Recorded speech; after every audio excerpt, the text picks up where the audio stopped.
It's a beautiful day here in Blacksburg, Virginia, as Virginia Tech gets ready to take on the University of Toledo for the first time since 1988. Here in this one, Peyton Alford will be taking the mound, and the Hokies coming into this one have lost 3 straight weekend series, and Peyton Alford will be looking to get the start in this one. What does he have to do here to help these Hokies get off on a good foot, Colby? Well, Toledo is no slouch on offense, and that's due in large in part to the fact that they have count them, four 300 batting average hitters on their team. They're all going to be starting in Game 1 of today's doubleheader, so Alford is definitely going to have to limit them on the mound. And with you today is Brian Kearney, and as I said earlier, Colby Talley. And as you were saying, they have a very, very good offense, and coming into this one, Toledo is 7-3 over their last 10. What do they have to do here to try and get off a good foot here in the first game of this weekend series? Well, honestly, it's going to be the same thing that Tech needs from Alford on the mound. Pitching has actually been the weakness of this Toledo team. And, I mean, Tech has the 5th best offense in the ACC themselves, so it might be a shootout. It just depends on which team is going to get the better pitching off the mound. Absolutely, and we will go ahead and get you into your starting lineup for Toledo. Leading off for them is going to be number 11, the left fielder, Nicky Winterstein. Batting second, number 30, the right fielder, John Cervello. Batting third, the first baseman, number 41, Chris Myers. Batting fourth in the cleanup hole is going to be number 24, the shortstop, Trace Hatfield. Batting fifth is going to be number 25, the center fielder, Danny O'Reilly. Batting sixth is going to be number 1, the second baseman, Scott Makwitsky. Batting 7th is going to be number 15, the designated hitter, Justin Diaz. Batting 8th is going to be the third baseman, number 22, Mason Sykes. And batting 9th is going to be the catcher, number 13, Marcus Strother. And on the mound for the Hokies, as we said, is going to be the left-handed pitcher, Peyton Alford. As we get ready to go here for the first pitch of this weekend series. The first pitch is going to be ruled a strike for strike one, as he showed bunt there. Today is the first game of a doubleheader for this weekend as we get started on a 2 p.m. start, as the second pitch of this game is going to be a ball off the outside corner. And you got to appreciate that Alford is coming out aggressive against Winterstein. It's the third pitch of the at-bat, the 1-1. It's going to be a little line drive down the left field line that's tailing away from the left fielder, but getting under it and making the very nice play is Carson Jones out there in left field for the Hokies. Off to a very strong start. Jones getting the unusual start here today. Oftentimes used as a pinch hitter, and in the last couple weekends has been used that as well. Used as a pinch hitter twice in the games against UVA last weekend for Tech. Up next for Toledo is going to be John Cervello, as that first pitch is going to be a fastball off the outside for a ball, 1-0. And something to take note of, partner, is those flags out at center field. They are practically pinned to the outfield. Look for the wind to carry some balls. It's the 1-0 is going to be a strike, a fastball right there at the knees for strike one. The Hokies today in their white uniforms with the red maroon lettering across the chest and the high socks, the maroon high socks coming into this one. Is that second pitch, or the third pitch, is going to be an off-speed pitch that's called a strike for 1-2. Toledo, conversely, is in their yellow uniforms with the white pants, with the blue Toledo across the chest and the blue high socks. The 1-2 is going to be a fastball, very close pitch, but called a ball. The count moves to 2-2. Barely a cloud in the sky today. Very blue skies, a beautiful afternoon, Saturday afternoon for baseball today. The 2-2 is going to be a fastball down and in, kind of hopping out of the way there was Cervello for 3-2. This is a big full count early for the Hokies and Toledo. If they can get a man on here, that would be huge here in the top of the first. So Alford looks in from the windup. The full count is going to be a liner into the center field. Under it is going to be the left fielder, but coming on to make the catch is the center fielder, Hurley, as that is 2 outs for the Hokies in the top of the first inning.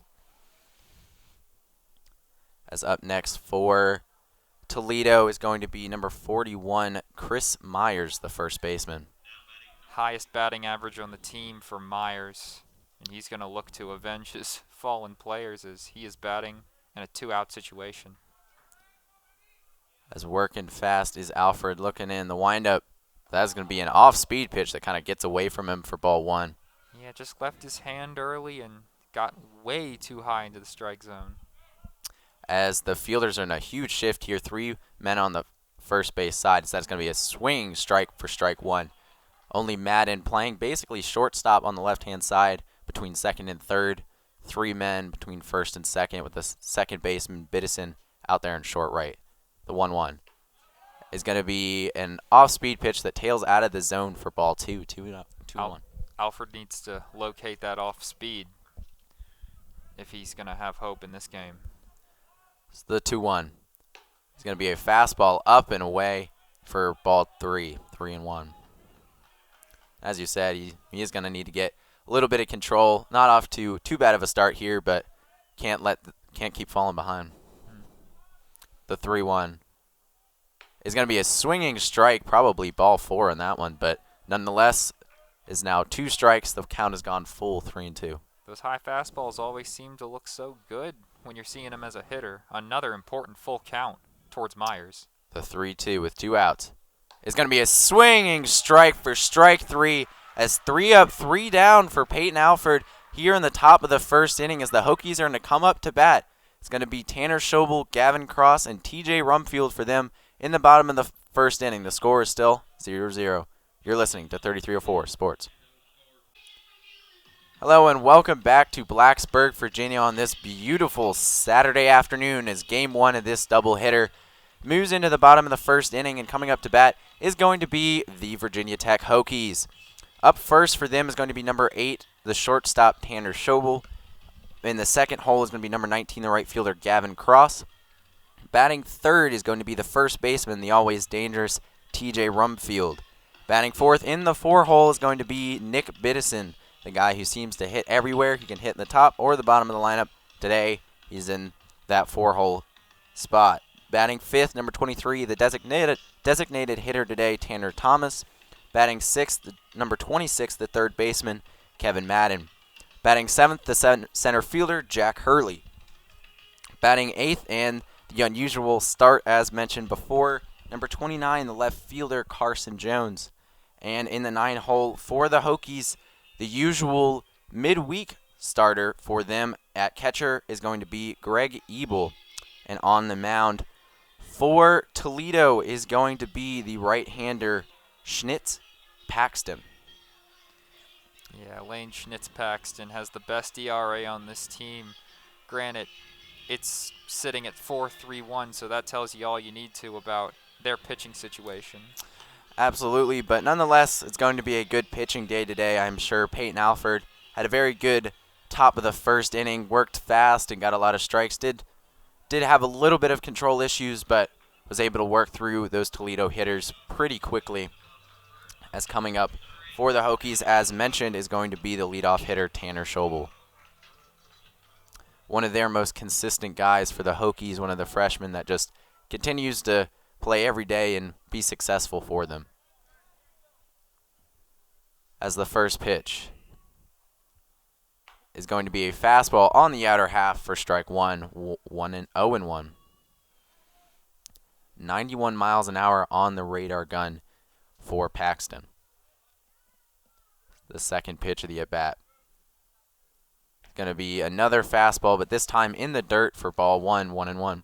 Yeah, Schobel tied with 2 other players on this Hokies team for second in home runs with 6, and with that wind I mentioned earlier, he could get one here. Absolutely, as the 1-1 is going to be an off-speed pitch that the catcher isn't quite able to grab as it bounced out of his glove for ball 2.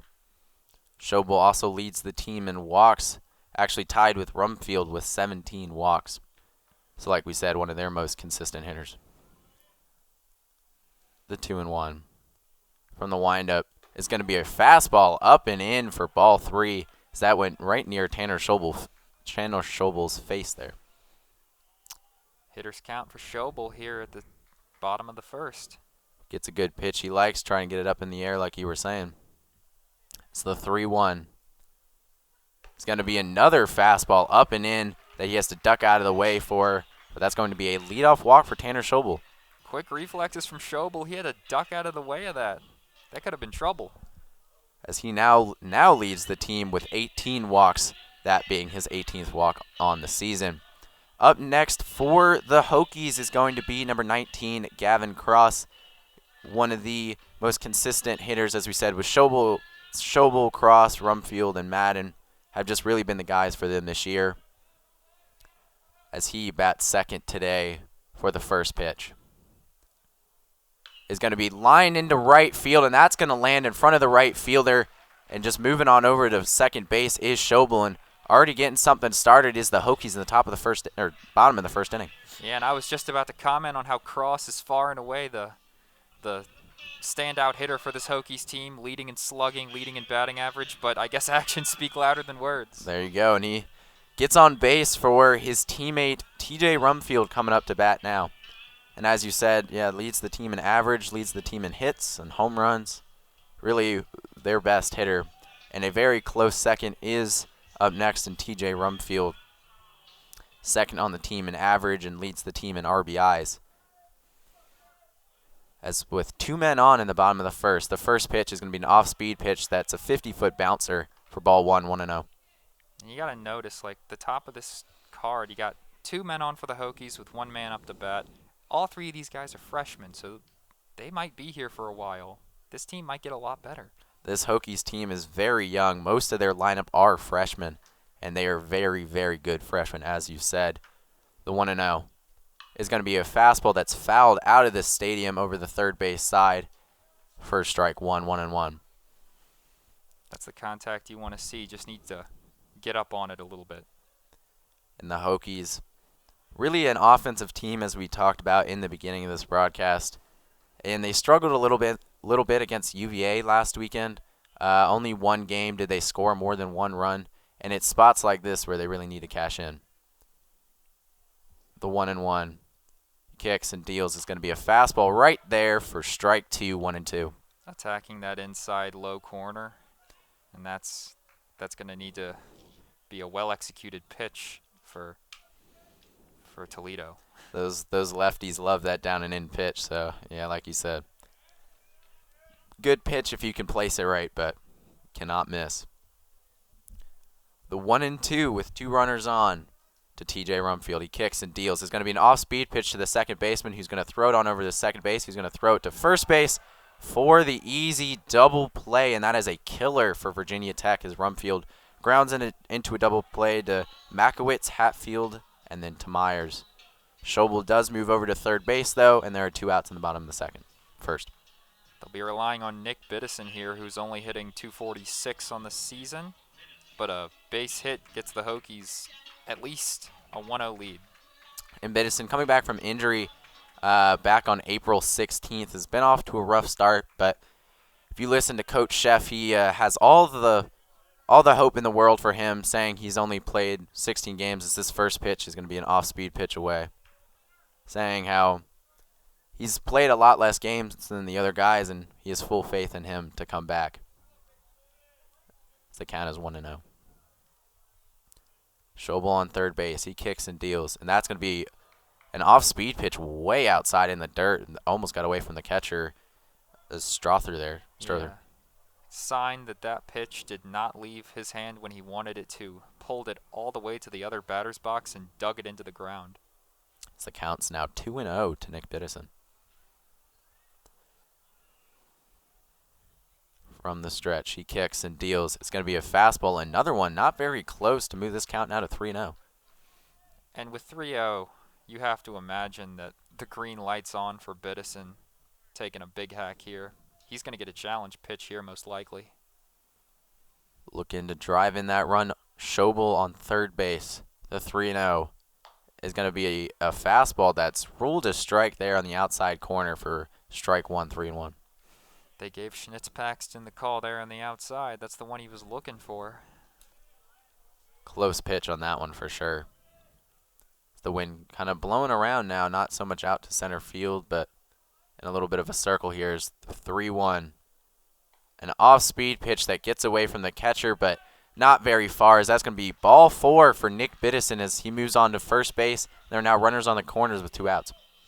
Yeah, runners at the corners for the Hokies with 2 outs, and the designated hitter coming up in the form of Tanner Thomas, hitting 269, with a slugging percentage of .404, so he can get it deep.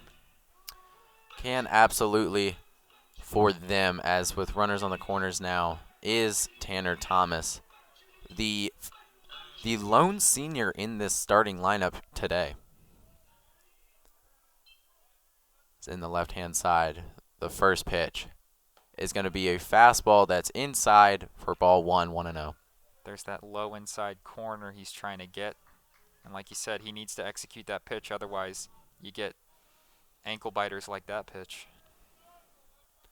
So the count is now 1-0 with runners on the corners. From the stretch, he kicks and deals, and that's a very nice off-speed pitch that drops right in for strike 1, 1-1.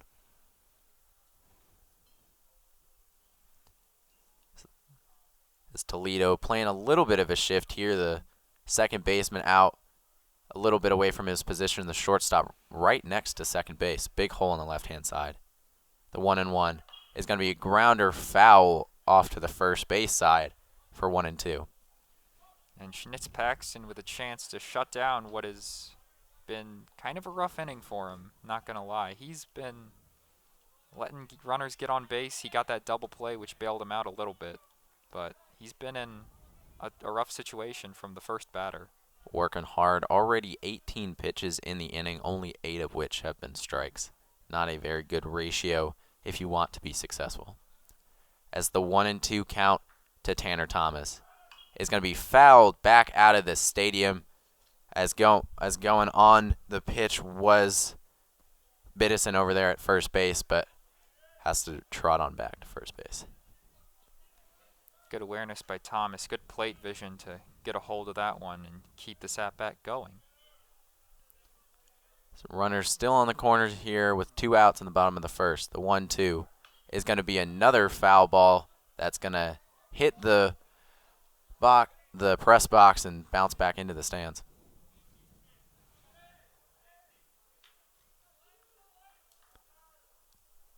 As the count remains 1-2 now. 2 outs. Hokies looking to cash in a big spot. Need runs here. As the catcher's going to signal to his fielders and going to come back now behind home plate to get ready to go. It's 1-2. Kicks and deals. It's going to be an off-speed pitch lined into right field. That's going to land for a run as Biddison's thinking about third. He's going to go, and that throw is on line and not going to get him as he moves on over to third base, and that is a big 2-out RBI for Tanner Thomas. The contact from Thomas and the heads-up base running from Biddison. A good throw from Cervello over there at in right field, but it's just not there as it was a little off base at third. And now we have runners back on the corners with the Hokies up 1 over the Rockets. Off to a strong start for sure, making Schnitz-Paxton really work. As up next for the Hokies is going to be number 26, Kevin Madden, batting .306 on the year. Very effective hitter. 32 RBIs and 4 home runs. Yeah, I believe he is third on the team in RBIs with 32. So the first pitch is going to be a fly ball up. Is that going to get out of the stands or into the stands? And it will for strike 1. Yeah, behind that Toledo dugout. That off-speed pitch at 84 miles an hour moves this count to 0-1.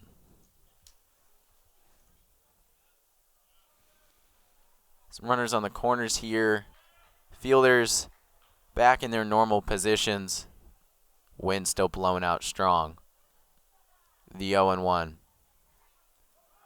That's going to be an off-speed pitch that gets away from the catcher. Coming home is Biddison, and he is going to come on home for the run as the Hokies are going to move up now 2-0 against Toledo.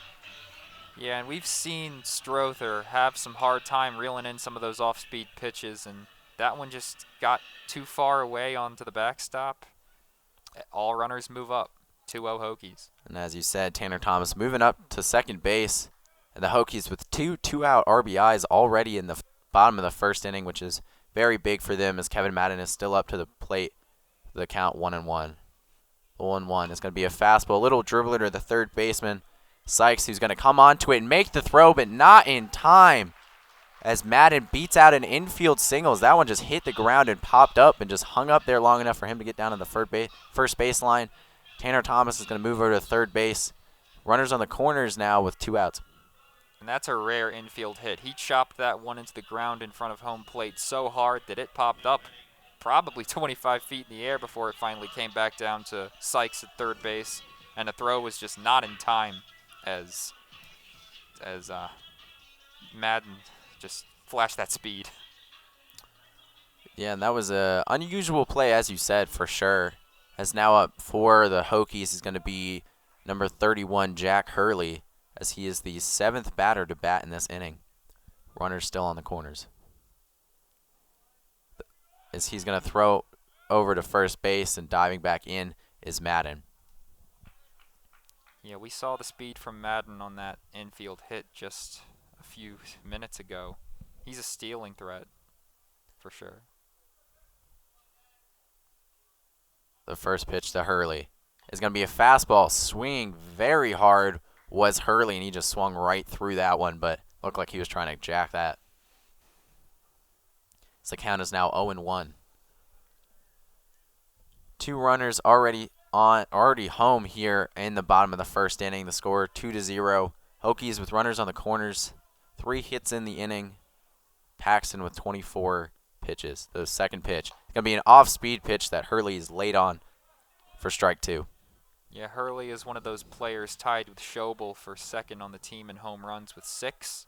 So he can send one here, and he just tried to send 2 pitches, but to no avail. Does lead the team in strikeouts, however, with 8/18 is 51. The 0-2 is going to be a fastball up and away, and stealing second is going to be Biddison on over to second base. Yeah, that's Madden. Yeah, excuse me. That's Madden over there at second, as Thomas is sitting on third. 2 runners in scoring position for the Hokies. Biddison scored on the throwaway wild pitch in that last at bat. The count 1-2 with runners on second and third to Jack Hurley. 1-2 is going to be an off-speed pitch in the dirt that Hurley's going to swing and miss at. The throw down to first base is going to get the out, and with the strikeout there, ending this one. But the Hokies able to score 2 in that one, making Schnitz Paxton throw 26 pitches through 1 inning. It is 2-0 Virginia Tech Hokies. You're listening to 3304 Sports. Hello and welcome back to Blacksburg, Virginia, here at English Field at Atlantic Union Bank Park. The Hokies scored 2 runs with 2 outs, two two-out RBIs there to move them up to 2-0 in the bottom of the first inning. Coming up to bat now in the top of the second inning is Trace Hatfield, and that first pitch is going to be lined right into left field. Very hard hit by Trace Hatfield, and there's a runner on already for Toledo with nobody out. Yeah, and Hatfield, one of those 300 hitters that I mentioned at the top of the broadcast. That's one of the hitters that they need to stymie in terms of getting good contact like that. Yeah, and he was all over that first pitch. Fastball is up next for them. It's going to be Danny O'Reilly with the runner on first base. Madden creeping in a little bit to protect against the bunt. From the stretch is Alford. That first pitch is going to be a fastball in the dirt. And Alford, really one of the most consistent starters for the Hokies, making his 11th start this season. Really has been very good for them. 50 innings, 27 earned runs, 71 strikeouts, 4.83 ERA is the second pitch. It's going to be a fastball inside for ball 2, 2-0. Really just been one of those key guys along with Simonelli and Gerard back when he wasn't hurt, and Connolly. The starters for the Hokies really have done very well. So the 2-0 is going to be called a ball. This count now moves to 3-0. Yeah, Alford has definitely been a good pitcher, but he struggles in this at-bat. And Danny O'Reilly in a 3-0 count, he's not one of those 300 hitters, but he is a 292 hitter, so nothing to scoff at here. So the 3-0 to him is going to be a fastball that's laid right in there for strike one, taken all the way. I imagine was O'Reilly there for 3-1.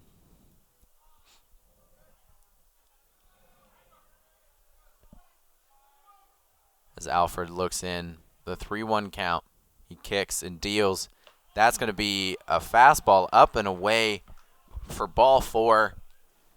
As now there are 2 runners on with nobody out already. The first 2 runners getting on base. Yeah, mirroring the Hokies' bottom of the first with a walk and a hit to get 2 on with no outs. And now they got Scott Makowitz up, who is one of those 300 hitters. Desperately would love a double play like Toledo got in that last half inning. Up next, as you said, is Scott Makowitz. Coming up here with 2 runners on. The first pitch is going to be showed bunt, and he's going to bunt that one foul. So the count moves to 0-1.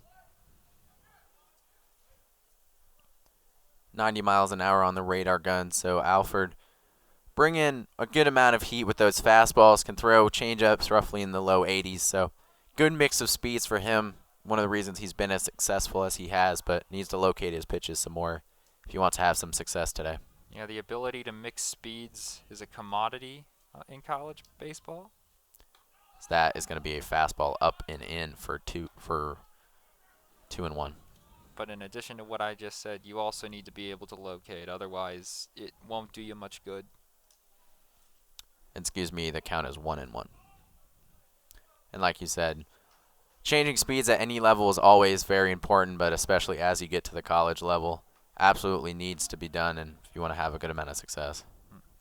So 1-1 is going to be a swinging strike at a high fastball for strike 2 as the count is now 1-2. You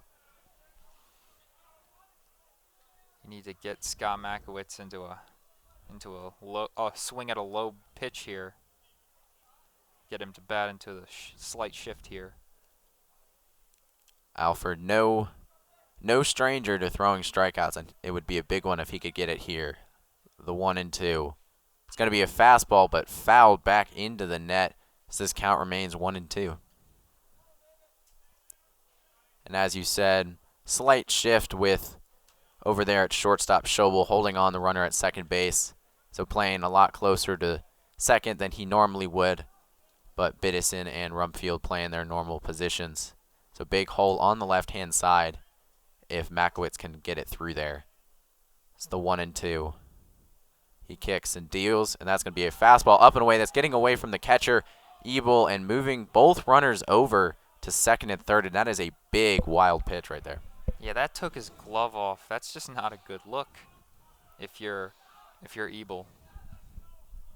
Already a bit of a rough inning, and to that end, out comes Coach Ryan Fecto, the pitching coach for the Hokies, to come talk to Peyton Alford to make sure he's okay, see if they can talk about what's causing those wild pitch issues here. So the count's 2-2, but runners on second and third with nobody out. Yeah, you've let Makowitz, who is once again a very good hitter, get back into this count. Still 2-2. Still have a chance to sit him down here with this next pitch. But there can't be any delay. Desperately need a strikeout here. It's the 2-2 to Makowitz. He kicks and deals, and that's going to be a fastball high that this time Makowitz is going to lay off of as the count now moves to 3-2. Yeah, fans letting their displeasure be known. A lot of chirping going down there, to put it lightly. It's the full count. He kicks and deals. That's going to be a fastball up and in for a walk as the bases are now loaded with nobody out for Toledo. And Makowitz just turned an 0-2 into a walk. That is the talent on this Toledo hitting order. As up next for them is going to be the designated hitter Justin Diaz, batting .268 on the year with 6 RBIs. Could use a big hit right here for Toledo as Alford looking to punch his way out of this. It's the first pitch to Diaz. It's going to be an off-speed pitch right on the corner. A very nice pitch for a first strike, 0-1. Yeah, and the silver lining of having the bases loaded is that you basically have a multi-out play at every single base. And it's worth noting the Hokies are not all in. They're playing their normal position, so happy to give up a run for an out. The a 1-0 is going to be fouled back, or 0-1, and now 0-2 against Diaz. Hokies maybe looking to turn two if they can. Get 2 outs, would happily get 2 outs for 1 run in this situation. Alfred looking for his first punch out of the day, the 0-2. It's going to be a fastball that he does get and blows it right by Diaz for strike 3. Big, big, big strikeout there for Alfred. And now a double play could end this inning with no runs on the board for the Rockets. Up next for them is going to be Mason Sykes, number 22. And to that end, this Toledo team does not ground into double plays very often, only 6 overall. Compare that to the Hokies' Madden, who has the most on the team, has 6 total. So the first pitch to Sykes is going to be a fastball on the outer half, an off-speed pitch on the outer half for strike 1. So they would happily take a ground into double play here, but as mentioned, not something that happens too often with this Toledo team. It's the 0-1. It's going to be another off-speed pitch that's laid right in there for strike 2 as the count is now 0-2. Big spot here looking for strikeout number 2 on the day, get back-to-back strikeouts and get this to 2 outs with bases loaded. 0-2 to Sykes. It's going to be a fastball that's hit down the line, and that's going to tail just foul there as this count now remains 0-2. Alfred got away with one there. That was deep contact, but turns into an 0-2 count, thankfully. Trying to blow it by him there on that one. It's the 0-2. Showed him 2 straight off-speed pitches, then a fastball. See what he comes with here, the 0-2. Going to be an off-speed pitch on the outer half, but not as close as it counts 1-2 now.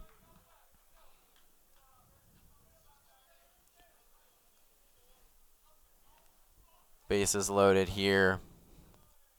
1-2 with 1 out. Up is the third baseman, Sykes, for Toledo. The 1-2. It's going to be an off-speed pitch that just getting a piece of it with Sykes way out ahead of that, but was able to get a little bit of it. Sykes is in swing mode. If Alfred can get a well-located pitch somewhere where he can't reach it, then it'll probably be a strikeout.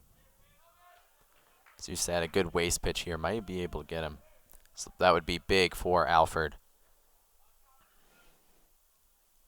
So looking in, the 1-2. Steps off there. Keeping those runners in check. There is a good amount of speed on the base paths. With the 1-2. It's going to be a fastball, a little dribbler to Schobel, who's going to just take it to first base and get the out, and that's going to score a run for Toledo. But there's now 2 outs in this one with runners on second and third. Yeah, and a worthy sacrifice for Schobel. Don't try to bite off more than you could chew. If he throws an error trying to get that double play, it's a tied ball game. Absolutely. Good play there. He came on strong. It was a soft hit ball. Definitely the right play to get the second out. As up next for them is going to be the catcher, Marcus Strother, as that first pitch is going to be fouled back for strike 1. Don't want to let this get down to Nicky Winterstein at the leadoff hole for Toledo. He would definitely hit some guys in. Runners on second and third here in the top of the second inning. That pitch is going to be an off-speed pitch, a very nice off-speed pitch for strike 2. Alfred known for that big curveball that likes to get people out, and they get swinging way out in front of that, roughly about 73 miles an hour. So the 0-2 is going to be a fastball up and in for ball 1. 1 strike to get out of this inning with limited damage for Alfred. Would absolutely take that, and they would still be up 2-1. So would absolutely take a strikeout right here. So looking in is Alfred from the windup, and that one A very close pitch, but a very good take as well from the catcher as the count now moves to 2-2. 41 pitches already for Alford through 2 innings. Not what you like to see, but if you can work out of here with limited damage, you'll take what you can get. The 2-2. Gonna be that big curveball, but gets away way out of the zone as the count now moves to 3-2. More displeasure from the Hokies faithful in the crowd today. The dugout degenerates, as they have been come to be called. It's the full count. Alford looks in from the windup. It's gonna be, blows it right by him to end this one, striking him out for the second strikeout in the inning to works his way out of a jam. Bases loaded with nobody out, works out with only 1 run in that inning, is going into the bottom of the second inning. The Hokies are up 2-1 against Toledo here in Blacksburg, Virginia. You're listening to 3304 Sports. Welcome back to Blacksburg, Virginia on this gorgeous Saturday afternoon. The first game of this doubleheader here today at English Field at Atlantic Union Bank Park. In the top of the second inning, Toledo was able to score a run, but could have been a lot worse as they had bases loaded with nobody out, and Alford was able to work himself out of the jam with 2 Ks and only gave up 1 run, and the Hokies remain on top 2-1 going into the bottom of the second inning. Coming up for them is going to be Carson Jones, Greg Ebel, and then back to the top of the order for Tanner Schobel. Yeah, this bottom of the order, some of the lesser productive hitters for the Hokies. As up next for the Hokies, as promised, is Carson Jones, and that first pitch was a ball in the dirt. Like you said, both of these two, Carson Jones and Greg Ebel, not usually the weekend starters, but getting the start today, and the Hokies will be looking for some production out of them, as a big hack there out of Carson Jones is going to be a swinging miss for 1-1. Well, you know, 2 freshman players who are going to be expected to be contributors later down the road, at least bigger contributors than they already are right now. So, important experience in these weekend series. Absolutely. As the 1-1 is going to be a fastball up and in for ball 2, 2-1. The Hokies got out strong in the bottom of the first inning, putting men on, and were able to score 2. Carson Jones looking to lead off for them. The 2-1. It's going to be a fastball lined right at the second baseman, Makowitz, who throws it on over to first base. Myers for the first out. That ball was hit very hard, but right at somebody for out number 1. Nice calm play by Makowitz out there, playing the ball on a hop and throwing a smooth one over the first. Up next for the Hokies is going to be number 5, the catcher, Greg Ebel. Looking to get the Hokies going here, as Schnitz Paxton looks in and steps off from the rubber.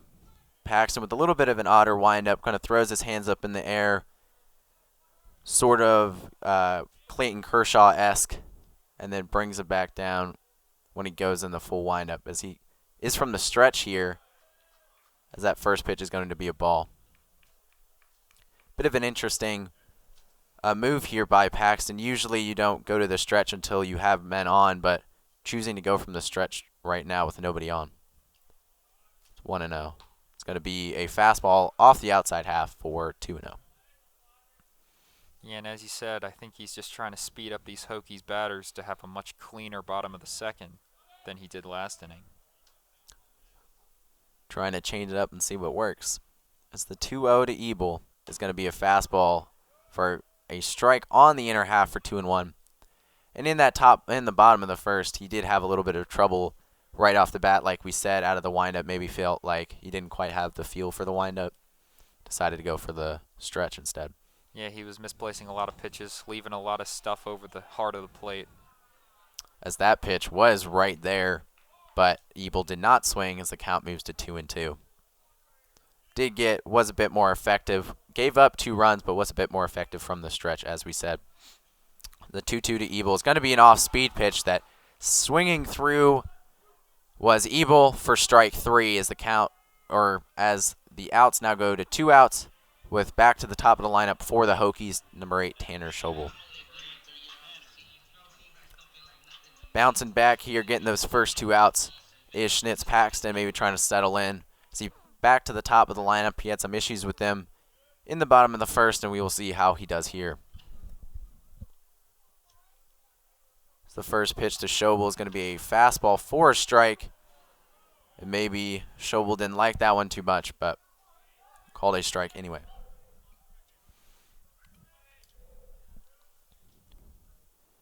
Stepping in is Schobel.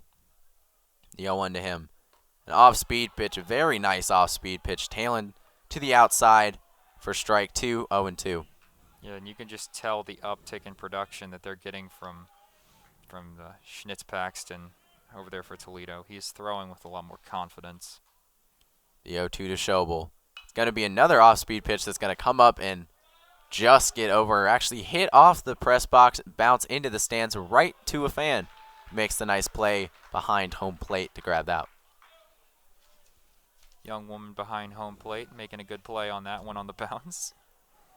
So the count is now 0-2. Looking to shut down these Hokies is Schnitz Paxton for his first strikeout of the game.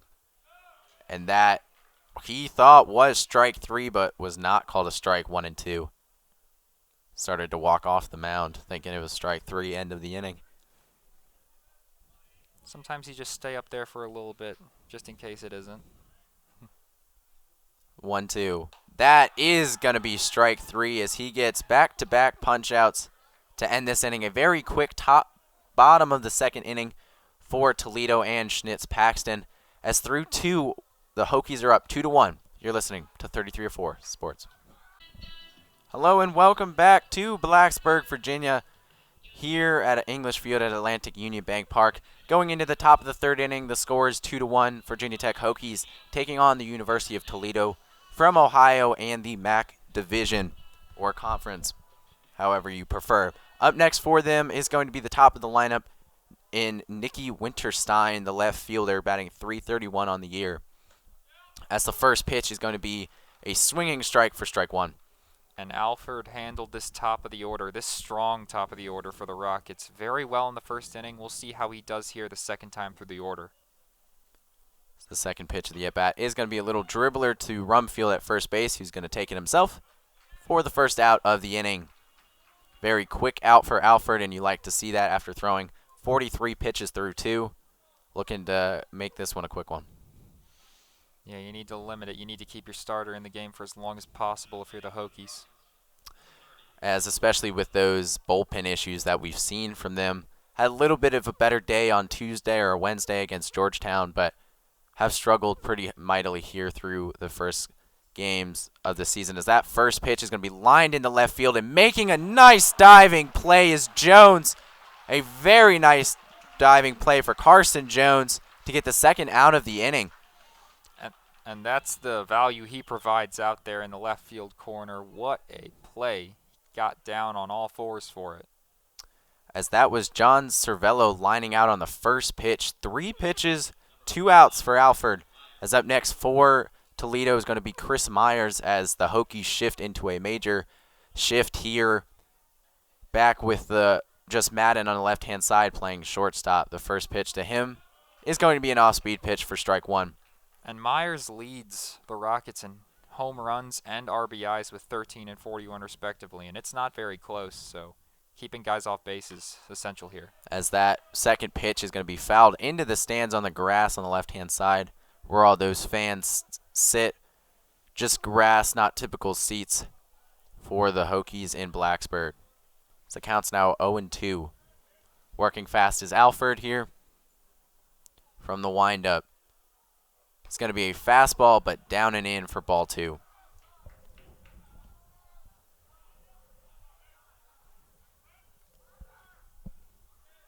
A quick 1-2 count to Myers. The 1-2 here from the windup. He kicks and deals. That's going to be another fastball in the dirt. Maybe trying to blow it by him, but didn't quite release it where he wanted it to as the count moves to 2-2. Yeah, lefty power hitter trying to get it on that low inside corner to draw a swing. Looking to punch out this guy. The 2-2 from Alford. He kicks and deals. That's going to be a fastball that's popped up down the left field line. Is coming under it is Jones and not able to make the play. That's going to land, and he's going to get to second. No, he's going to go for third, and he thought about it and went back to second in Myers.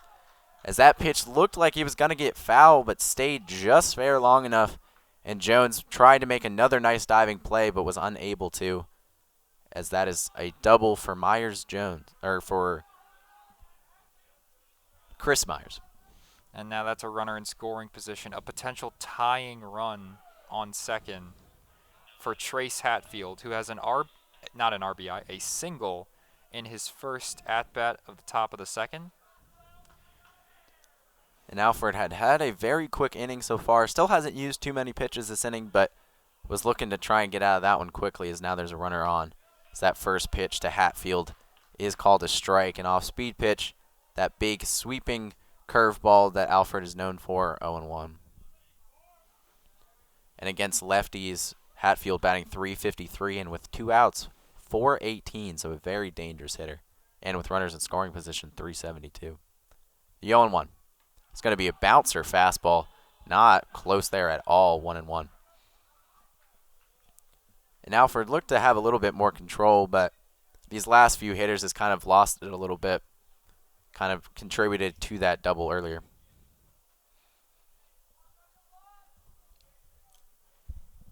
The 1-1 from Alfred here, looking in and calling time is Hatfield.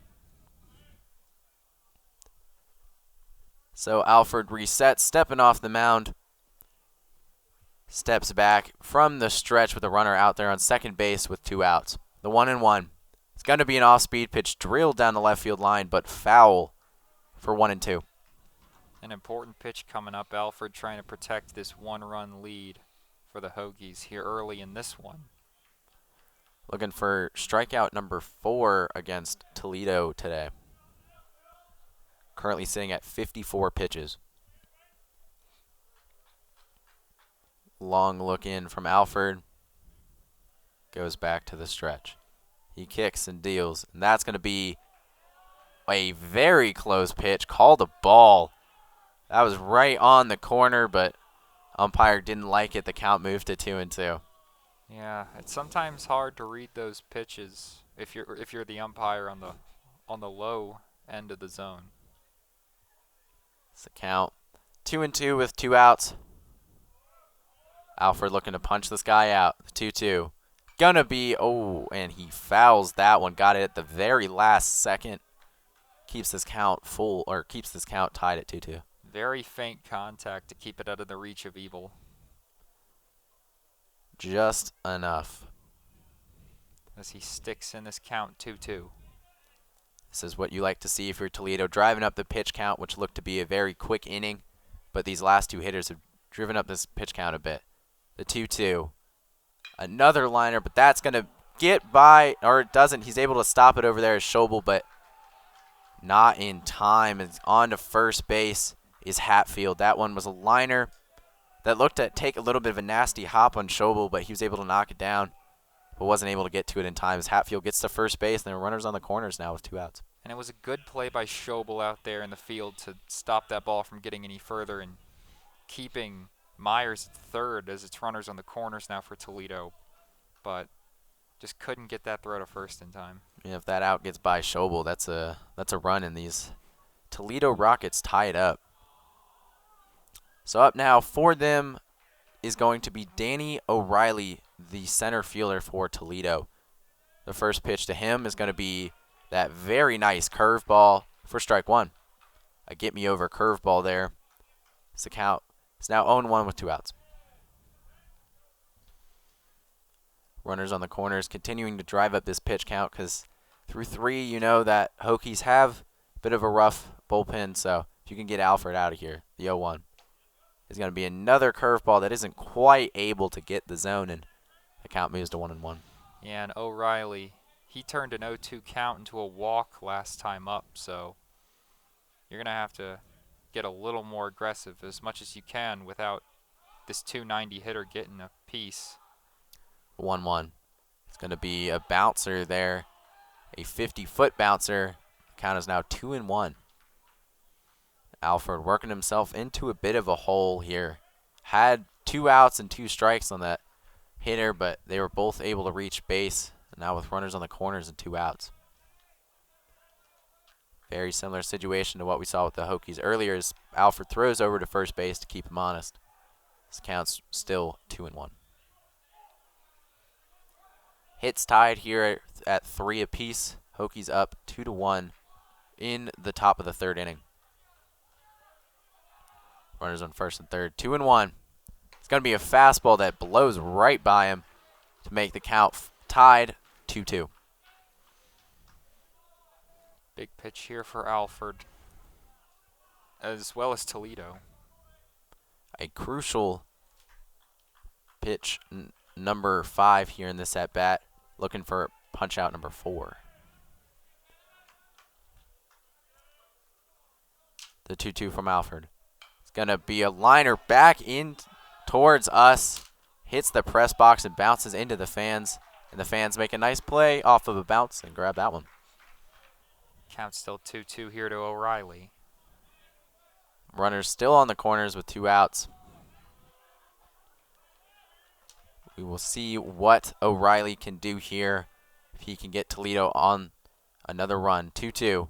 It's going to be a grounder to Schobel, who's going to take it, throw it on over to Rumfield for the out. And Alfred able to work himself out of another jam, but driving that pitch count up. Through 3 innings, he has 63 pitches. Going into the bottom of the 3rd inning, the Hokies are up 2-1. You're listening to 3304 Sports. Welcome back to Blacksburg, Virginia. Going into the bottom of the 3rd inning for the Hokies is going to be Gavin Cross, TJ Rumfield, and Nick Biddison, the 2-3-4 hitters going into the center of the lineup that was able to do most of the damage in the bottom of the 1st inning. Schnitz Paxson had a very quick bottom of the 2nd inning, and the score is 2-1. And leading off is Gavin Cross. I referenced it before. He is far and away the standout hitter for this team. Leader in batting average, on-base percentage, home runs, you name it. So the first pitch to him is going to be an off-speed pitch that tails into that outside half for strike 1.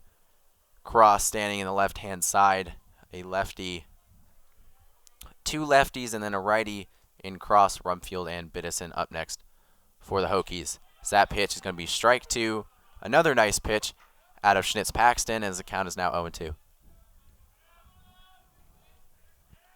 Getting aggressive against Cross here. It's the 0-2 already to Cross. Kicks and deals, and that's going to be an off-speed pitch that able to fight off his Cross. So that went diving down and in, but he was able to foul that one back out.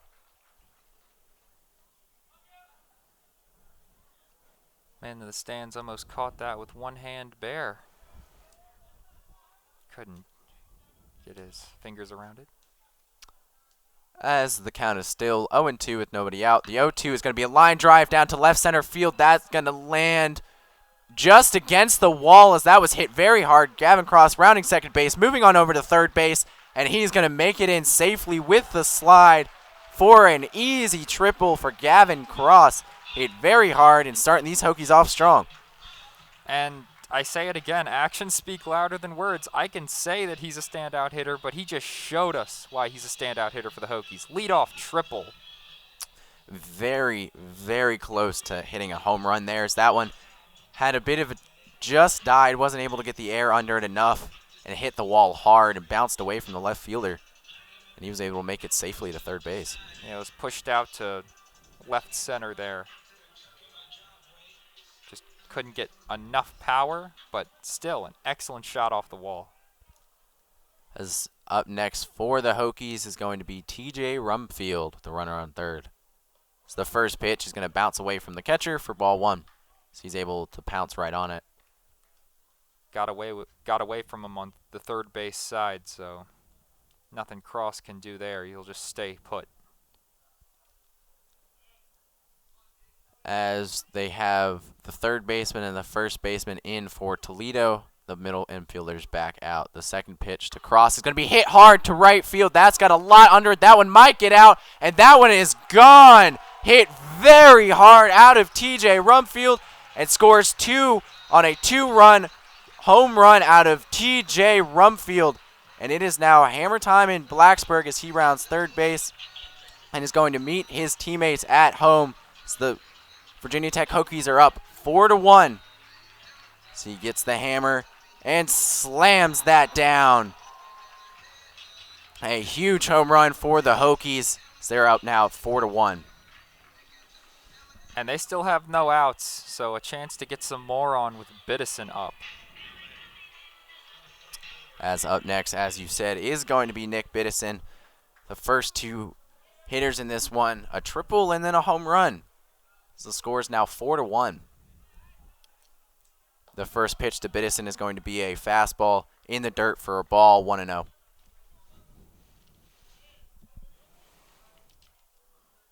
Biddison got a walk last time up, so he's exercised some patience here in the cleanup spot. And that one is going to be fouled down the line for 1-1.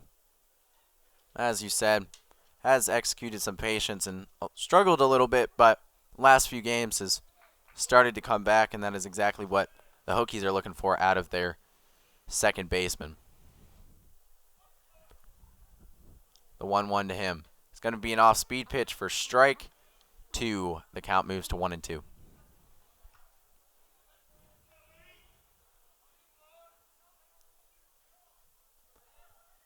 That wind still blowing out to center field. The homer from TJ Rumfield was out to right field. That pitch is going to be called a strike there. Bit of confusing. It looked, Biddison checked his swing and they checked down to first base and ruled he did go, but that ball bounced away from the catcher, so he had to grab it and tag him. First out in the inning.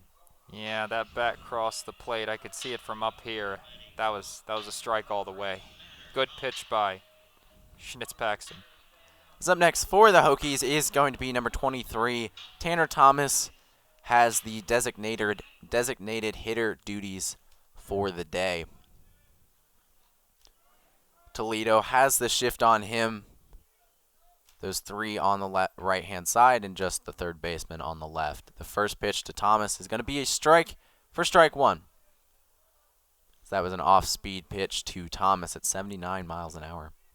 Yeah, and as you said last time, he was up the lone senior in this lineup. And he has a single for an RBI last time. The 0-1 to him is going to be a ball inside for 1-1. Not a huge shift out of Toledo. The shortstop is playing right where second base is, just on the grass. The 0-2 or the 1-1 to Thomas is going to be fouled back, out of play and out of the stadium, hitting a tree and knocking away some leaves for the count to move 1-2.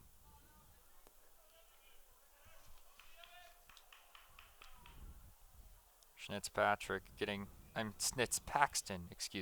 some more favorable counts against these Hokie hitters. Bounce back nicely from the home run, the 1-2. Is going to be an off-speed pitch in the dirt. Swinging through it was Thomas, but a throw down to first base secures the strikeout for out number 2. And as we just said, bouncing back quickly. 2 quick strikeouts after the home run to Rumfield. Yeah, and every time you get 2 Ks right after giving up a 2-run bomb, that's worth some acknowledgement. Like, that's definitely a good bounce back from Schnitz-Paxton. Very long name. And absolutely, it means that you haven't let that home run go to your head and haven't really gotten into your head about what you're doing that day or if you're throwing things wrong, just bouncing back nicely. It's the first pitch to Kevin Madden is going to be a strike, getting ahead of this hitter as well as the count's now 0-1.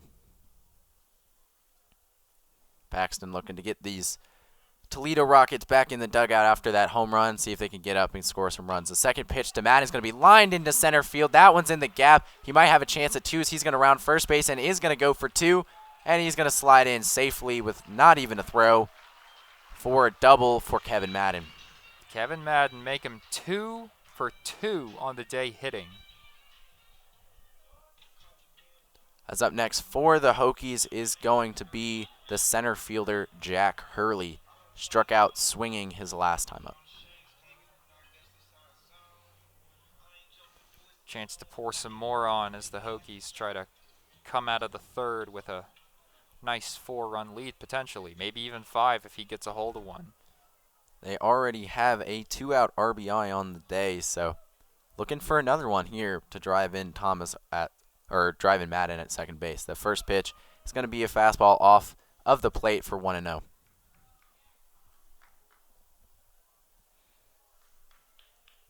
It's Hurley stepping back in.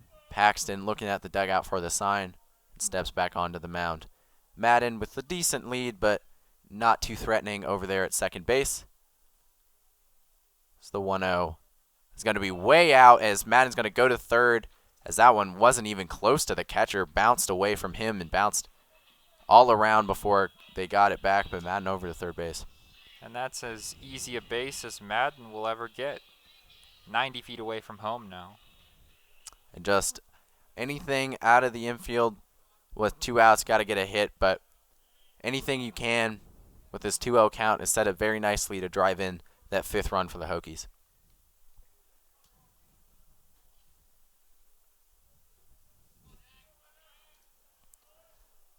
As Paxton steps off, recollects himself with 2 outs, 2 balls, and no strikes to Thomas Hurley.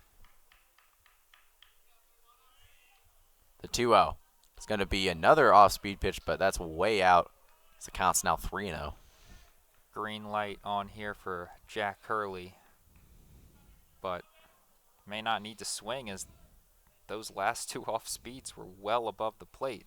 Might need to just take one here. I was going to say, with those last 2 not even being close, maybe you think about not swinging, as the 3-0 to him is going to be not even close, as that was a fastball way out of way, as Hurley's going to take a walk, and there are runners on the corners now with 2 outs. I mean, did I call it or did I call it? Runners at the corners for the Hokies.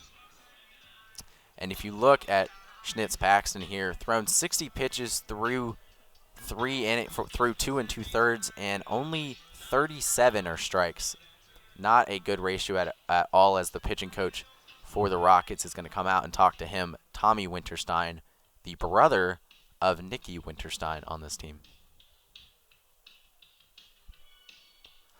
Little family together here in Toledo, trying to help their team win some games. And if you want to talk about family on the Toledo Rockets, let's talk about the Cervellos. We have, let me get to the right page here. Obviously, John Cervello batting in the second hole today, but we also have Sam Cervello currently sitting in the bullpen for the Toledo Rockets. As Tommy Winterstein walks back into the dugout, the pitcher for the Rockets, as mentioned, after having a talk with his pitcher about what their situation is, as this has not been an uncommon position for us today, as for both teams, they've had runners on the corners with 2 outs, and this is another example of that. As up next is Carson Jones, and that first pitch was called a ball, already with a very nice play out in left field to help these Hokies only give up 1 run so far. A strikeout last time up at the plate, so he'll have a chance to get something here and redeem himself. As taking second base is Hurley, and with a no throw takes it with ease, and the count on that one was a ball, so the count now moves to 2-0. Make that 2 in scoring position, as Jones has a big opportunity here to just break open the game a little bit for the Hokies. Poke something into the outfield and you score both runs, most likely, depending on where you put that hit. When with 2-0, he has a chance to get a fastball right here and just do that. Well, I'd argue even a nicely hit grounder. The 2-0 is going to be an off-speed pitch, and that is going to be called a strike. A very nice pitch out of Schnitz Paxton, maybe recognizing that Jones would be looking for a fastball and threw him a off-speed pitch instead. I mean, we saw the speed from Hurley on that steal. He could definitely get one if it's a well-hit grounder. Those outfielders are playing a bit out as well. It's 2-1 with 2 runners on. So that pitch is going to be off the outside corner. So that pitch tried to bend back in the zone, but was unable to, as the count moves to 3-1. Runners on second and third here in the bottom of the third inning. Already 2 runs home on the TJ Rumfield home run. And looking to cash in some more and break this one open is Jones and the Hokies. The 2-1 is going to be lined to center field, but has a lot under it, and under it is the center fielder, O'Reilly, who makes the nice play and ends this inning for the Hokies as they had 2 runners on but were unable to cash in. Hokies nonetheless score 2 runs on the TJ Rumfield home run, as through 3 innings the Hokies are up 4-1 here in Blacksburg, Virginia. You're listening to 3304 Sports. Welcome back to Blacksburg, Virginia at English Field at Atlantic Union Bank Park. My name is Brian Kearney. Alongside me is my broadcast partner, Colby Talley. And going into the top of the 4th inning, the Hokies are up 4-1 after a 2-run home run from TJ Rumfield in the last half. As that first pitch is drilled down the line, and that's going to land, bounce off the wall, and Cross is going to grab it in left field, throw it into second base. But with the double with Scott Makowitz on the first pitch of the top of the 4th inning. Yeah, 352 batting average, and he gets to work early in this top of the 4th. One of those top hitters for Toledo, as you have mentioned previously, and just was all over that first pitch fastball. As up next for them is going to be Justin Diaz, looking to cash in already with a runner in scoring position. It's the first pitch from Alford. It's going to be an off-speed pitch right in there for strike 1, a get-me-over curveball. And this is not uncommon. In the last time Toledo scored in the 2nd inning, they got off to a hot start with this middle of the lineup, going towards the end of the lineup, and Alford had a little bit of trouble. Was able to work himself out and only give it the 1, but off to a fast start. So that second pitch is going to be hit high and maybe foul, but under it is Rumfield trying to get there and not able to, as that one bounces on the patio out on right field here in Blacksburg. Yeah, and that might have been to the benefit of the Hokies because both of the fielders who were going for that were running backwards, and that would have given Makowitz at second a chance to jog on over to third. As he remains out there at second base, and 0-2 to Justin Diaz. Would love a strikeout if you're Alford, and looking to get this 4th one of the day. The 0-2 kicks and deals, and that's going to be a off-speed pitch, but that's not able to catch the zone as the count moves to 1-2. Yeah, Ebel had to stand for that one. That's a clear sign that the pitch got too high. So the Hokies playing straight up, and Makowitz out there at second. Not too big of a lead. Alford looks in. The 1-2. It's going to be a fastball, but not close. Down in the zone for 2-2.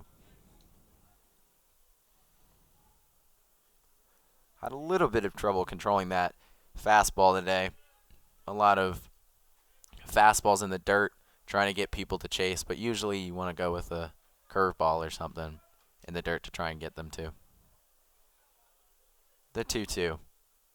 Going to be fouled right back into that, as right on it was Diaz, but a bit out in front of it. So the count remains 2-2. Right back to the netting behind home plate. Just too far under it. Have to be careful if you are Alford, though, because he did look to be on that pitch. Was looking in with the arm hanging down. Back into the stretch is Alford. He kicks and deals, and that's going to be a fastball, but that's out and away. And moves this count now to 3-2. Again, having some issues is Alford with control. Full count with the designated hitter up. Man on second. Need to get this guy if you're Alford. Already at 70 pitches today through 3 innings. He kicks and deals. And that's going to be strike 3, a big, big strikeout for Alford, blowing it right by him as there's now 1 out in the inning. You comment on Alford's pitch count, obviously 71 now with that strikeout pitch, but sometimes it's not about getting to the opposing pitcher with hits and home runs and runs. Sometimes it's just making them work so that you can get into that bullpen. And this is especially true for the Hokies, who have those bullpen struggles, as you mentioned earlier. As up next for for Toledo is going to be Mason Sykes. That off-speed pitch swung on and missed by Sykes for strike one, and that curveball, as we've mentioned before, gets him that strike there. Big hooking pitch at 73. Gets the job done and changes those speeds. It's the 0-1. It's going to be another curveball that's fouled off by Sykes, and the count moves to 0-2. Another 73 mile per hour off speed. Another strike, 0-2 quickly. Wouldn't be surprised to see a fastball here. We've seen him do that a couple times. He's gone off speed, and then fastball to try and get him.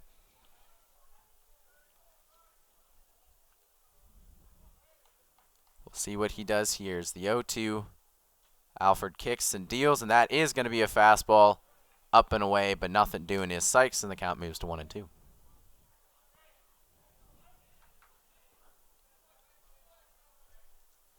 Out there on second base is Makowitz with one out in the top of the fourth inning. Looking in is Alford. He kicks and deals. And that's going to be an off-speed pitch, changeup in the dirt to move this count tied 2-2.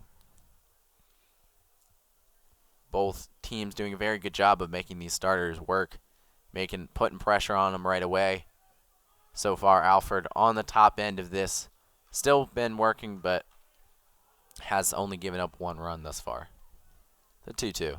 It's going to be an off-speed pitch that bounces away from Ebel. Moving over to third is Makowitz, but he's going to throw it over to first base just in time. And they're going to call interference. Let's see what they have to say.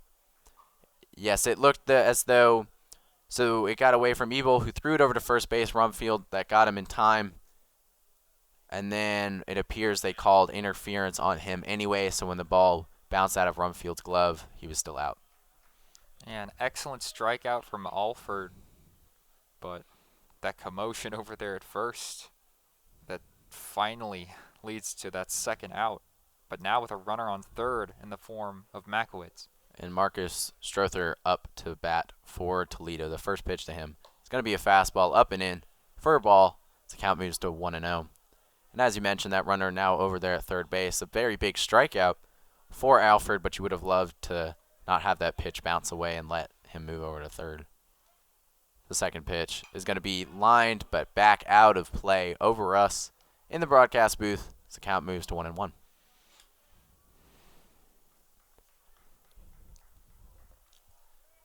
No longer a one-run game after the Rumfield home run, so not as concerned about this run over there at third, but would like to avoid it. The 1-1 is going to be a fastball blown right by him.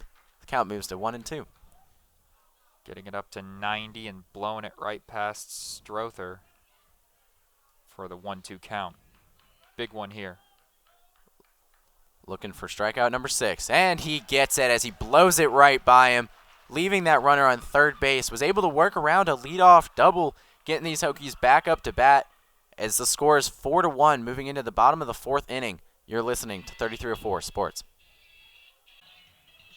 Hello and welcome back to Blacksburg, Virginia. As going into the bottom of the fourth inning, the Hokies are up 4-1 against the Toledo Rockets. And coming up for them is going to be the number 9 hole in Greg Ebel. Then back to the top of the order in Tanner Schubel and Gavin Cross. Saw previously that Schnitz Paxton had a little bit of trouble with that top of the lineup, but was able to work through Jones and Ebel pretty easily. And we will see what he does here in the bottom of the fourth inning, as the first pitch to Ebel is going to be a grounder right into that dugout for strike one.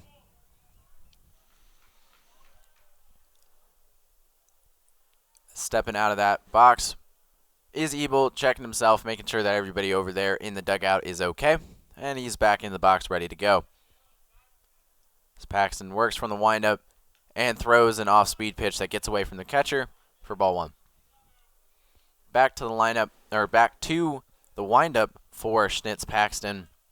As we saw previously in the first couple of innings, he went to the stretch and maybe had a better feel for that, but back to the windup here. So he gets ready for the 1-1. He kicks and deals, and that's going to be a off-speed pitch tailing out of the zone that Ebel swings through as the count moves to 1-2. There have been a lot of missed pitches on both sides, whether it's the catchers having trouble framing them or if it's the pitchers just losing the handle too often.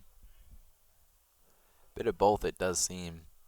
The 1-2 to Ebel is going to be another one of those pitches that gets away, but catcher able to corral it as the count moves to 2-2.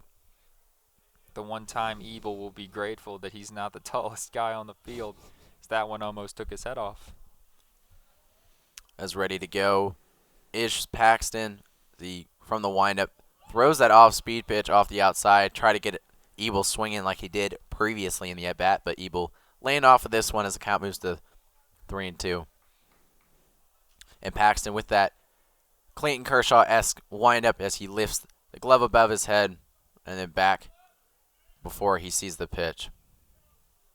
Stepping off here in this case, though. Count remains 3-2. Full count leadoff at bat for Ebel. You like to see the fight. The 3-2 is going to be a fastball off the outside corner, and he's going to work himself a walk after striking out in that first at bat. Happy to take a walk here.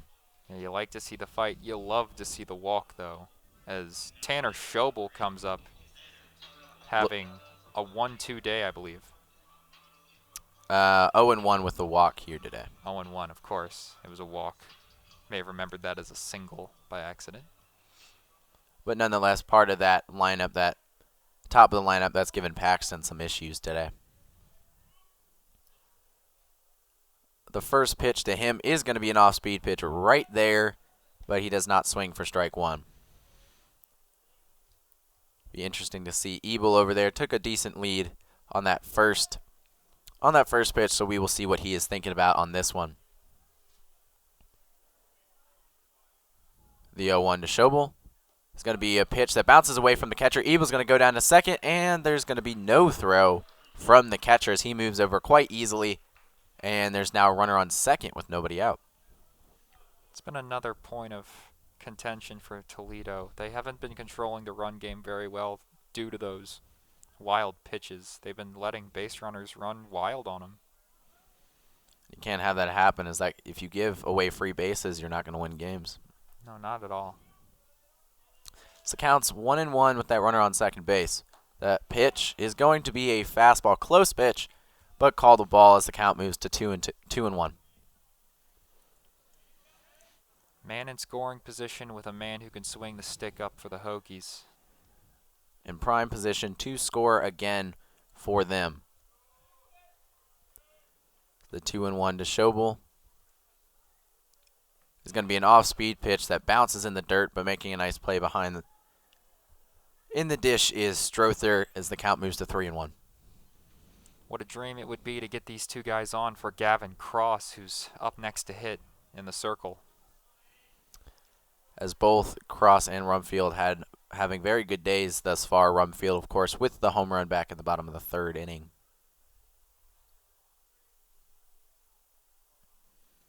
The 3-1 to Schobel. He kicks and deals. And that's going to be lined into center field, but under it is O'Reilly, who's going to make the nice play, and Ebel is going to tag and move on over to third base as a productive out for Tanner Schobel, moving over Ebel to third, so there's one out. Yeah, if you're going to get out, at least advance a runner while you do it. Great at-bat by Schobel, making Schnitz-Paxton work as the hot hitter for the Hokies, Gavin Cross, is up to try and knock in a fifth run. Already with a single and a triple on the day today. Looking to drive in that runner at third base. Coming in, batting .385 with runners in scoring position. And that is very, very good and what you like to see. The first pitch to Cross is going to be a pitch in the dirt. And that's going to be a ball for ball one.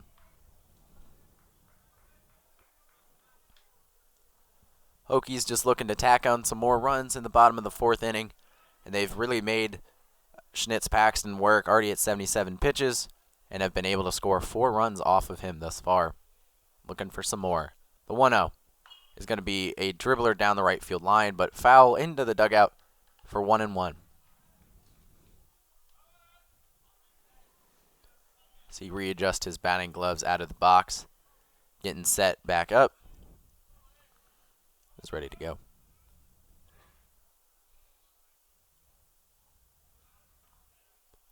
Looking in is Paxton. The 1-1. It's going to be an off-speed pitch that's a little fly ball into left field, but under it is the shortstop who makes the play, and that is out number 2. Now the Hokies will need an at-bat with a hit to bring in Ebel from third as TJ Rumfield comes in after getting that home run in the last at-bat. Looking to, I'm sure he would love to repeat that, but at least get a single or anything to drive in this run. Anything for that third RBI of the day. With a ground into a double play and, of course, the home run that we talked about on the day.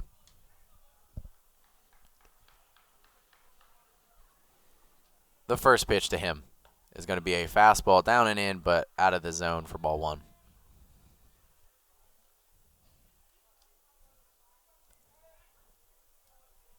Batting .349 against right-handers today and .340 with runners in scoring position. It's a 1-0. It's going to be lined down the line, and that's just going to tail foul as that was hit hard, but had too much tail on it, and it landed foul for 1-1. Yeah, that would have been 2 bases for Rumfield and an RBI had it gotten down in fair territory. Looking to see if he can maybe place it right there again. But, of course, fair this time. The 1-1 to him. It's going to be a fastball away for ball 2, 2-1. That wind continuing to blow. Not a cloud in the sky today. Very beautiful day for baseball. Nice breeze, too. 2-1 to him. It's going to be an off-speed pitch away for 3-1. Temperature not too bad today. Little bit on the chilly side at 55. But sunny and fairly warm. It's the 3-1 to Rumfield. Paxton kicks and deals. And that's going to be a ball 4. As that one was a very close pitch on the outer half. That the umpire thought for a second, but nonetheless Rumfield moves on over to first base. There are runners on the corners again with 2 outs. I've seen that quite a few times today for both teams. As up next for the Hokies is going to be the second baseman, Nick Biddison. Looking to bounce back, is 0 for 1 on the day with a walk and a strikeout looking. Yeah, they need their cleanup hitter to clean up the bases here. Only 2 home runs on the year with 11 RBIs, trying to increase those stats here. So the runners on the corners with 2 outs. The first pitch to him is going to be an off-speed pitch right on the inside corner for strike 1. Hokies with 6 hits on the day. The Rockets with 4. No errors on either side, though. Biddison looking over to his hitting coach on the third base side, seeing what the sign is for this situation, and he's stepping back in. The 0-1 to Biddison is going to be a swinging strike as Rumfield's caught between the bases there, and he's going to allow the run to score, and that is going to score, and he's going to get back to first base as a mess up out at shortstop and second base allowed them to score as Rumfield looked like he was going to go to second base and then went back to first as they messed that one up. Excellent heads-up base running from Ebel and just a mental miscue from Makowitz for the Rockets. 5-1 Hokies here in this bottom of the 4th. As now the count is 0-2, but with a runner on first base. 0-2. It's going to be hit hard into right field. That one's popped up. Might land between people, but it does not, as Cervello was under it to make the play. And the Hokies, through 4, were able to score a run in that bottom of the 4th inning. They're up 5-1 going into the top of the 5th. You're listening to 3304 Sports. Hello and welcome back to Blacksburg, Virginia. as going into the top of the 5th inning, the Hokies lead the Rockets 5-1 after a run on a throw down to second base that bounced away from the players and allowed the run to score. So up for the Rockets is going to be back to their top of their lineup as Nicky Winterstein steps in, and the first pitch to him is going to be a swinging strike for strike one.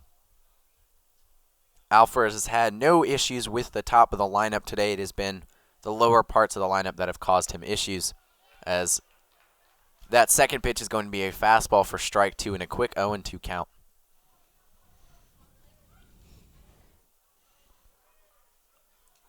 This is the 0-2. It's going to be a pitch in the dirt, but not very close, and Winterstein lays off. And this is a strong top of the order for Toledo, but they have handled, Alfred for the Hokies has handled this top of the order with ease. The 1-2 is going to be a swinging strike three on that signature curveball and gets him out for out number one. And Winterstein goes down again, and he's one of those 300 hitters I keep alluding to. And he has had some severe struggles against Alfred, 0-3 today. It's the first pitch to John Cervello is hit back, and that's Cervello, excuse me. That one's fouled out for strike one. As Alfred looks in from the windup, he kicks and deals, and that's going to be a curveball that's high, not very close, 1-1.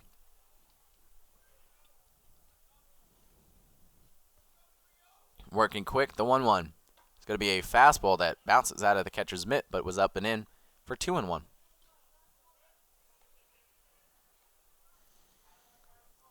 So that one, Ebel went to catch that, and it just bounced right out into the front of the plate. Hard to get a call when that happens. The 2-1. It's going to be a fastball. That one, again, up and in, but also a ball, as the count's now 3-1. Alfred getting too cute with those pitches up high. He might need to come a little bit more into the zone. Potentially change the eye levels here by throwing one down. The 3-1 is going to be a fastball right in there, as swinging right through it was Cervello for strike two. 3-2 now. 88 miles an hour. Alfred tends to hang around 88, 89, 90, 91. So the 3-2 is going to be fouled out off to the right-hand side into that patio area as the count remains full at 3-2. Alfred's pitch count getting into the mid-80s here, so you got to think that the fatigue might be setting in here in the 5th. The full count. It's going to be a fastball. Another one fouled back, and that's out of play. And like you said, Rockets only with 4 hits and 1 run through these first 4 innings, but have really been able to drive up his pitch count, as this is the 7th pitch of this at-bat alone. This is going to be pitch number 92. So that one's going to hit hard into left center field. That one's going to over the center fielder's head, and it's not going to be as a nice running play as Hurley, and makes the grab for out number 2, as that one was hit very hard. Yeah, great job by Jack Hurley to get into the gap for that one. Excellent speed out there in center. They were not able to quite get the air to catch that one and lift it far enough. As up next for Toledo is going to be Chris Myers, who's 1 for 2 on the day, struck out swinging, and has hit a double. As that first pitch is going to be an off-speed pitch for a strike. And I believe I alluded to this earlier in the broadcast, but the beautiful thing about keeping Winterstein and Cervello off base is that they're not up for Myers hits. As that is going to be a fastball that was very close at the knees, but called the ball 1-1. And the Hokies continue to shift on Myers here. As the 1-1 to him is going to be called a strike, as that was one of those signature curveballs dropped right in for strike 1-2. With 2 outs in the top of the 5th inning. Looking for punch out number 8 is Alfred. Kicks and deals. And that's going to be punch out number 8 as he swung right through it. A little foul tip into the catcher's mitt. And that is a 1-2-3 inning. Just what the doctor ordered for Alfred is going into the bottom of the 5th inning. The Hokies are up 5-1 You're listening to 3304 Sports. Hello and welcome back to Blacksburg, Virginia, as we are moving into the bottom of the fifth inning in this game 1 of 2 on this beautiful Saturday afternoon. 3-game series this weekend with 2 games today, a doubleheader, and then the final rubber match on Sunday, as we have a new pitcher for Toledo, as it is going to be Brendan Collins, who last appeared for them back on March 13th, so it has been quite some time since he has pitched. Coming in to bat against him first is going to be Tanner Thomas, as the first pitch to him is going to be a fastball away from him. We'll share with you some stats here. Only 2 innings pitched with 2 hits and a strikeout with an ERA of 22.50. So the second pitch to Thomas is going to be a swinging strike for strike 1. And as you mentioned, the ERA allowing 5 runs in just 2 innings of work and 7 walks. So the 1-1 to Thomas is going to be a ball, a very close fastball there, but called a ball as the count moves to 2-1. The Toledo Rockets here have the shift on against Thomas. 3 men on the right side. The 2-1. It's going to be a strike there on the outer half, a one that Thomas did not quite agree with. So the count is now 2-2. Collins has Thomas in a 2-2 count, trying to get an early out in this inning. The 2-2 is going to be fouled back out of here and out of the stadium, and the count remains 2-2. And already in this 5th inning, we have a new pitcher for Toledo. Schnitz Paxton had 4 innings, 6 hits, 5 earned runs, 5 walks, 5 Ks, and 1 home run given up. Bit of a rough outing for him. As the 2-2 to Thomas is going to be a fastball up and away and moves this count now full 3-2.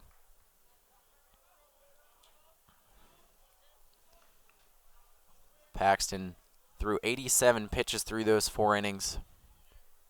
Brendan Collins looking to shut the Hokies down. The 3-2 is going to not get it done, as that's going to be a walk. And Tanner Thomas is on base after working a very nice at-bat. And with nobody out, Hokies have a runner on first. Relatively easy take there, as he had to duck out of the way of that one. That's a good way of knowing it's a ball. And Collins now with 8 walks through 2 innings of work overall. As up next for the Hokies is going to be the third baseman, Kevin Madden. Batting .315 on the year, is 2 for 2 on the day with a single and a double, as he comes in to face Collins for the first time. As that pitch is not going to be a pitch, as Collins threw over to first base to check Thomas over at first. Collins from the stretch. Kicks and deals, and that's going to be a little dribbler to the shortstop. He's going to throw it over the second baseman, and not in time to Madden, as that is going to be a fielder's choice, as Thomas is out over there at second base and Madden reaches first.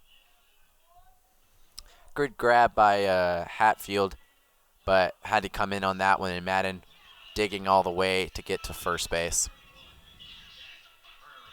And I'm sure the Rockets will take an out, but still have a runner on first.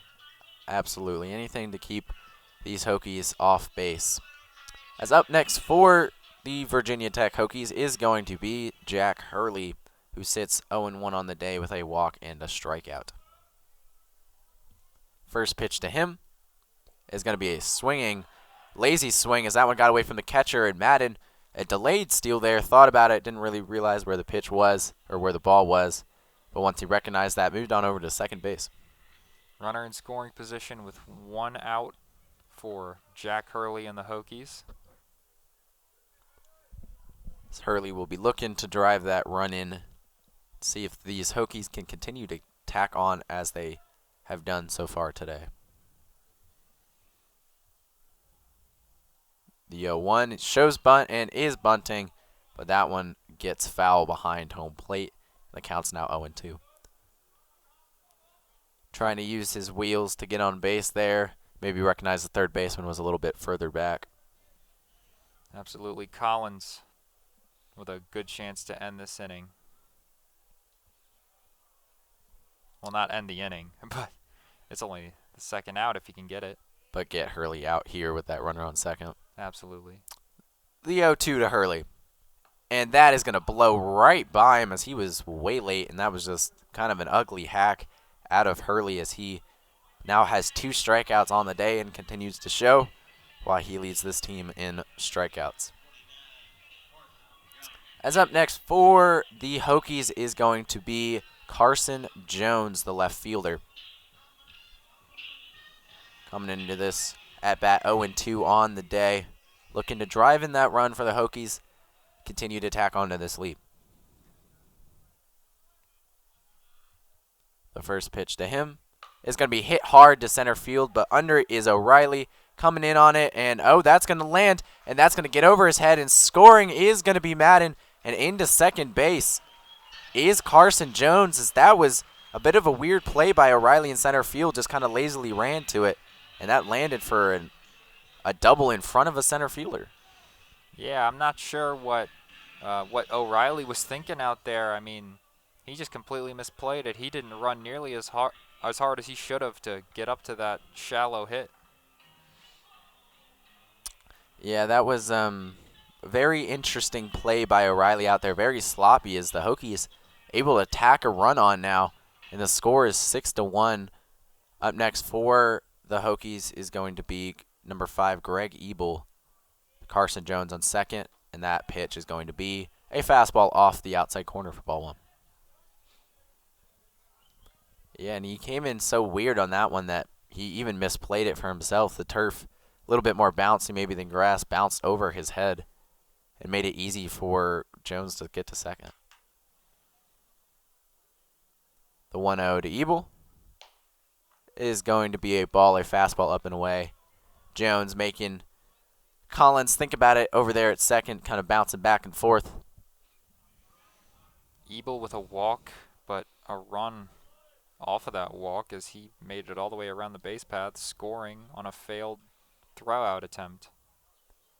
The 2-0 to Ebel is going to be a foul down the line for strike 1. Solid contact on that one, but was over it in a bit early.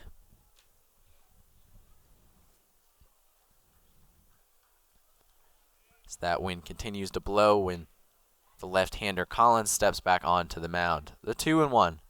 It's going to be a fastball right there for strike 2 as the count now moves to 2-2 to Ebel.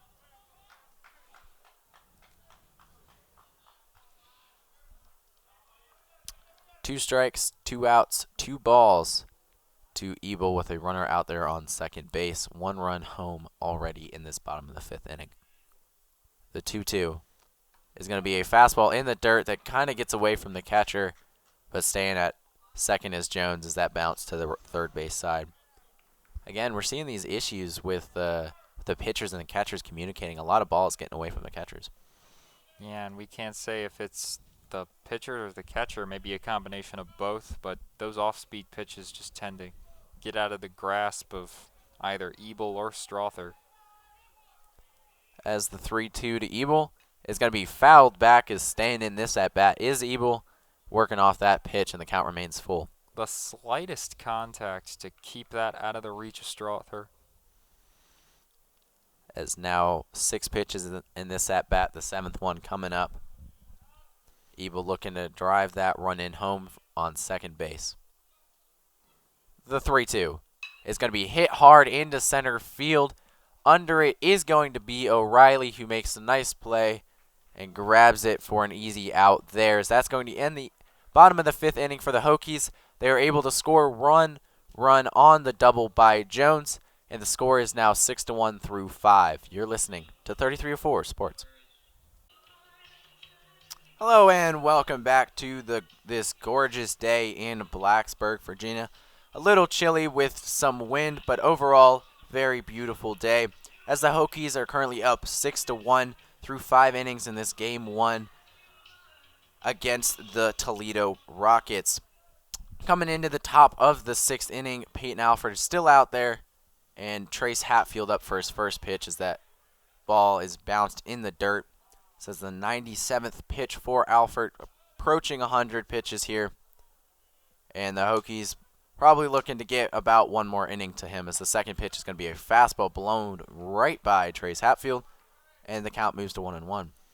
Hatfield 2 for 2 on the day. It would be a great start to this top of the sixth if they could sit him down right now.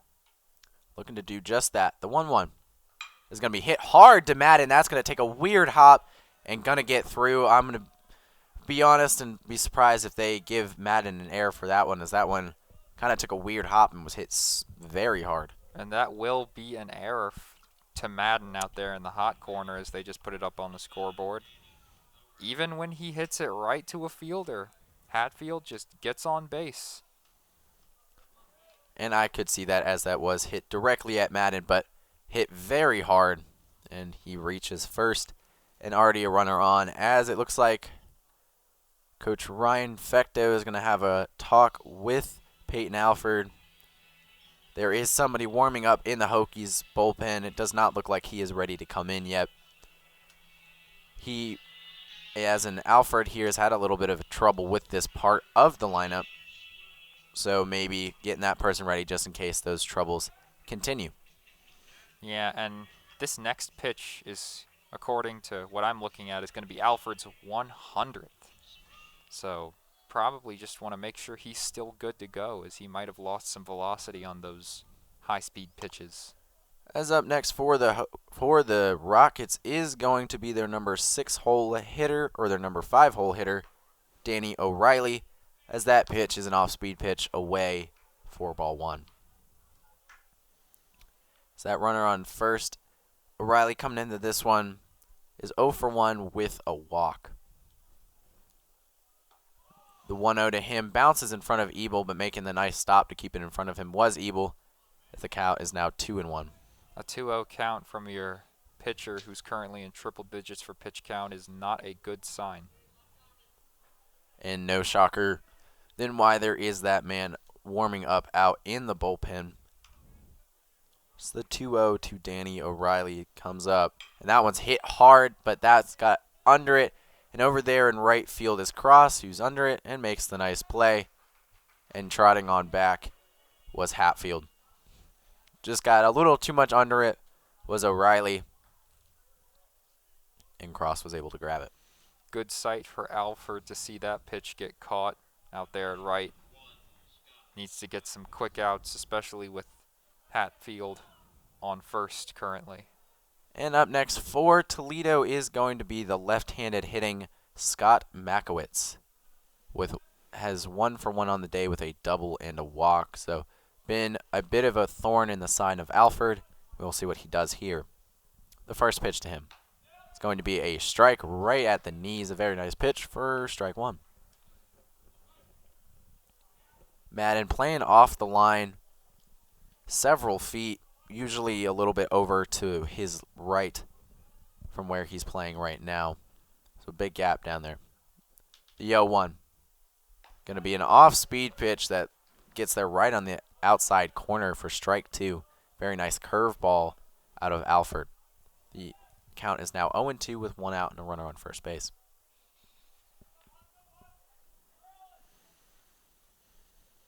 Alford from the stretch, kicks and deals. And that's going to be another curveball that's grounded to Rumfield, who throws it over to second base. Throwing back to first is Schobel, but that gets away. And moving on over to second is going to be Makowitz, as that ball got into the dugout. And so that is an automatic move over to second for Makowitz. And that was a bit of an unfortunate play, as Rumfield made a nice grab there to line them up for a double play, but Schobel throwing that one away. Yeah, it looked like it was going to be a good one, but Alford just couldn't get to first in time and make it another proverbial two-bagger for Makowitz with the DH, Justin Diaz, up. So with that runner now out there on second base, there are 2 outs in the top of this 6th inning. Alford looking to close this one out and make it a nice 6-inning day of work for him. Looking to avoid this run. The first pitch to Diaz is going to be a curveball that's low, 73 miles an hour for ball one.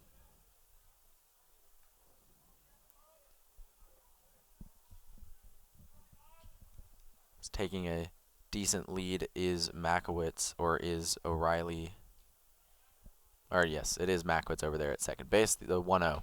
It's going to be a strike right on the corner to move this count back to 1-1. And as you said, he has lost a little bit of velocity here, typically closer to that 90 mark, 87 on that last fastball. Yeah, it's definitely slowing down, and it's affecting his ability to blow these pitches past hitters. Need to focus on spotting more in cases like that. Really got to hit your spots and can't really get away with the fastball down the middle if your velocity starts to drop. It's the 1-1 to Diaz, but that's going to be thrown back to second base. A little bit high, but nice grab by Biddison at second. Count is 1-1 to Diaz, the designated hitter for Toledo today. Stepping off was Alford to set himself. Left arm hanging down, the glove at the leg, back into set position. Kicks and deals, and that's going to be an off-speed pitch that's called a ball, as that looked to be in there, but nonetheless is called a ball. 2-1.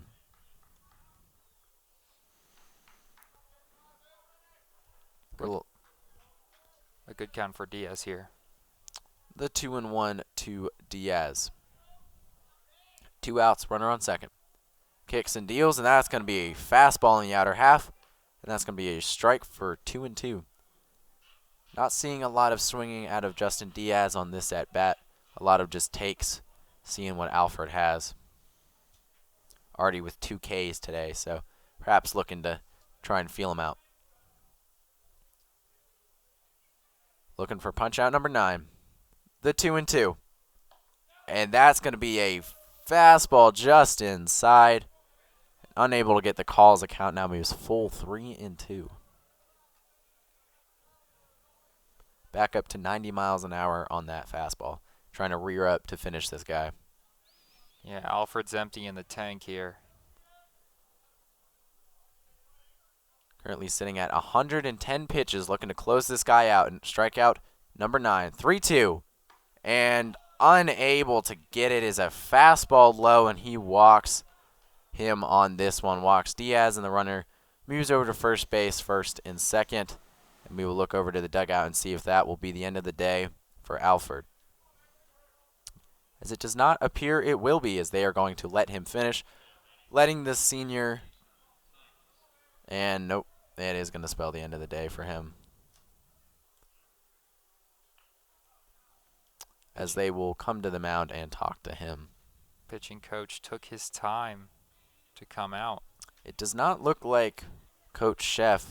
It does look like Coach Ryan Fecto, however, it's not necessarily meaning anything. And that will spell the end of the day for Peyton Alford. A very valiant performance out of him. 5 2/3 innings, only 4 hits given up, 1 earned run, 3 walks, 8 strikeouts, and 111 pitches, leaving 2 runners on for Jason Hurd to come in and warm up.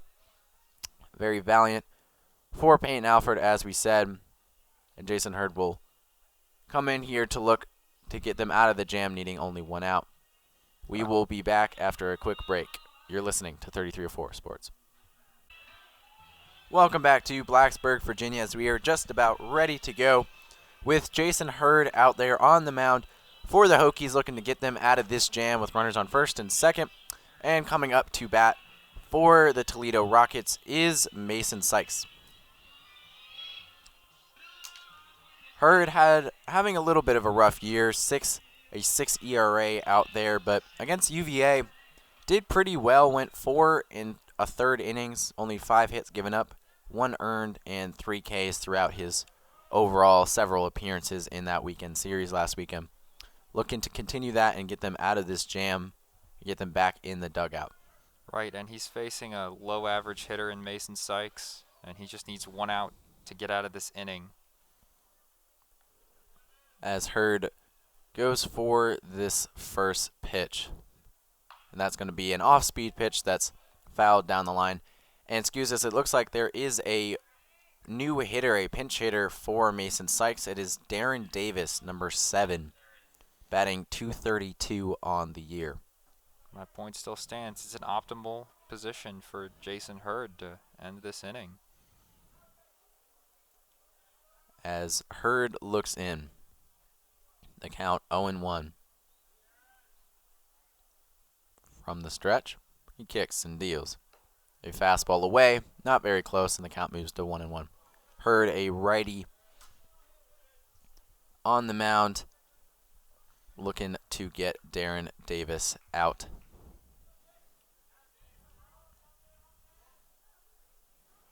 Went 0 for 1 with a strikeout in a pinch hit appearance on Wednesday against Eastern Michigan. And that pitch is going to be fouled, and that one's going to get out of play just behind the screen on the third base side.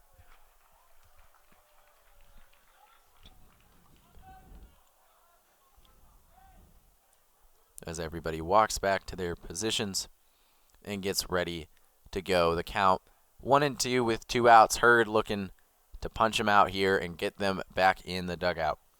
Pitchers counted Davis. Hurd has a chance. Looking in, arm hanging down as the catcher gives the sign. Hurd comes set. Looks back to second, kicks and deals, and that's going to be an off-speed pitch that freezes him, and it's going to be strike 3 for 3 outs and ends the top of the 6th inning with no runs given up.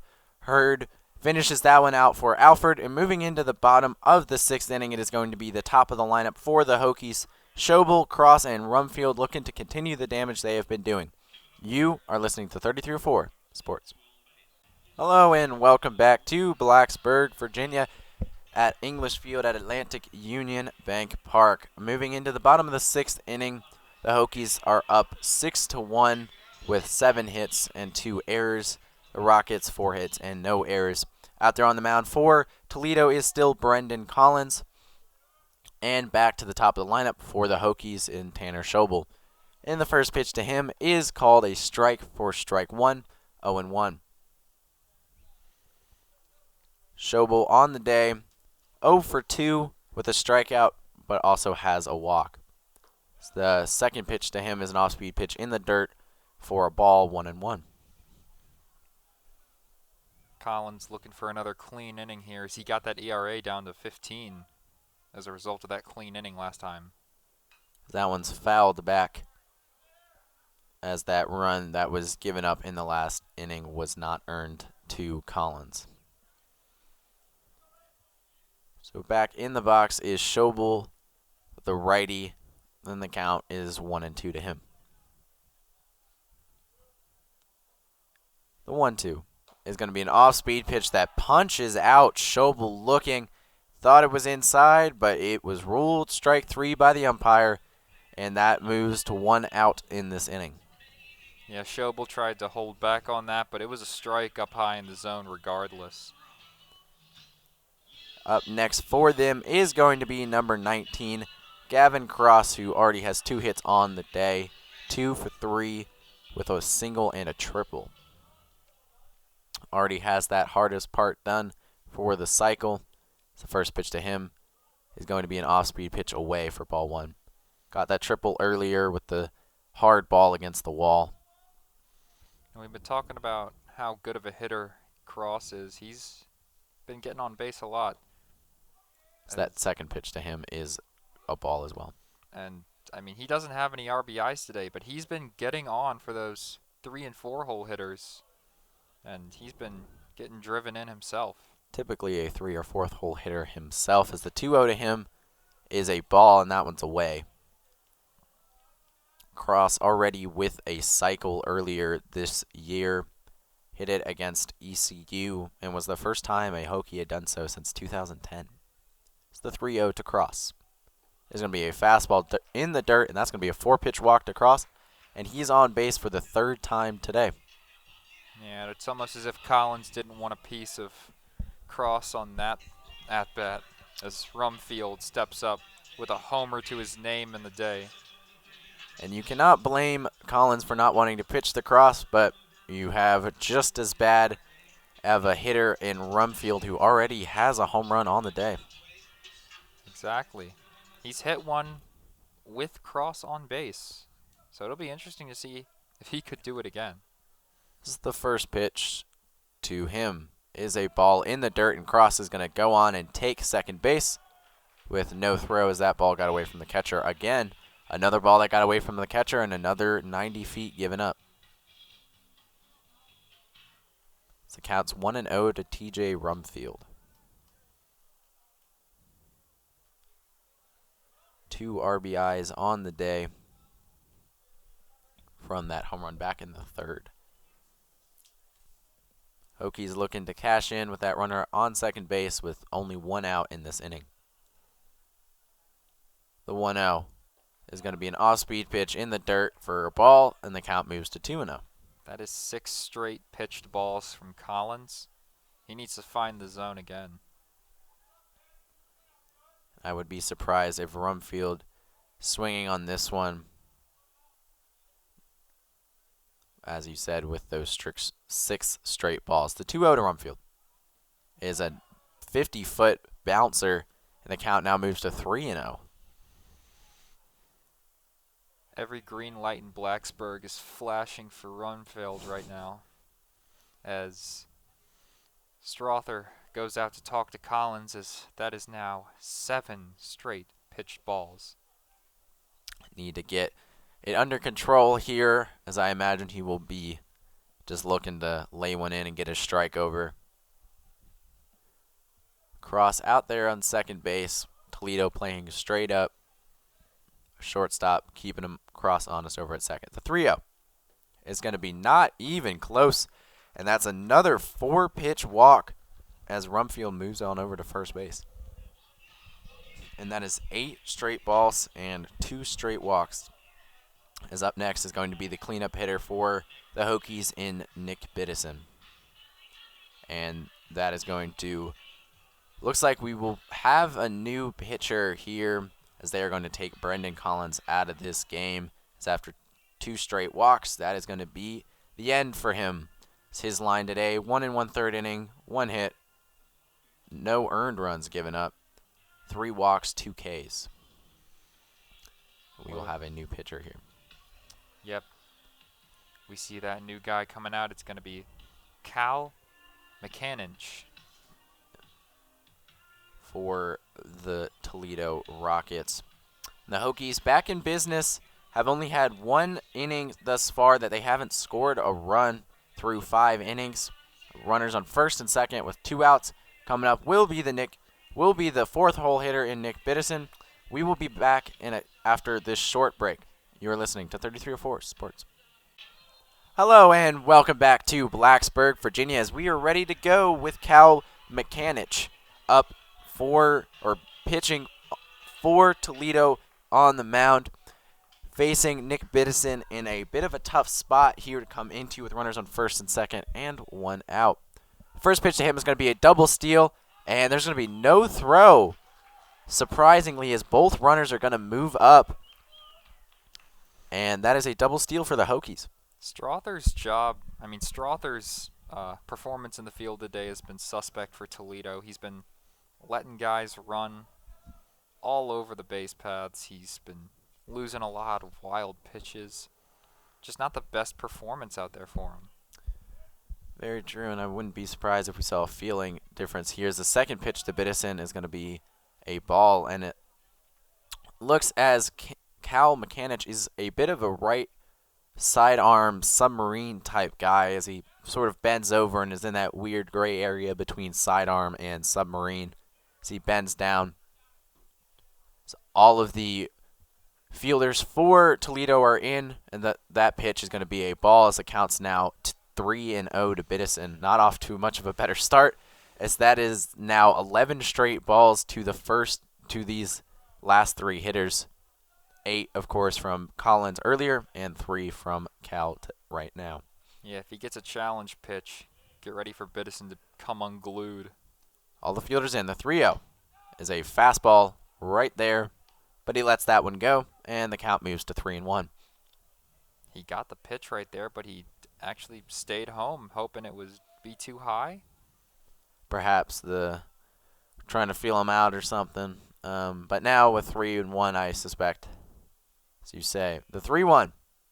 And he did go swinging for that one, but that was a 71-mile-an-hour off-speed pitch that he was way out ahead of and just got part of, and the count's full 3-2. Yeah, Biddison might have been a little eager there. If you hang that one up for a hitter, they usually blast it.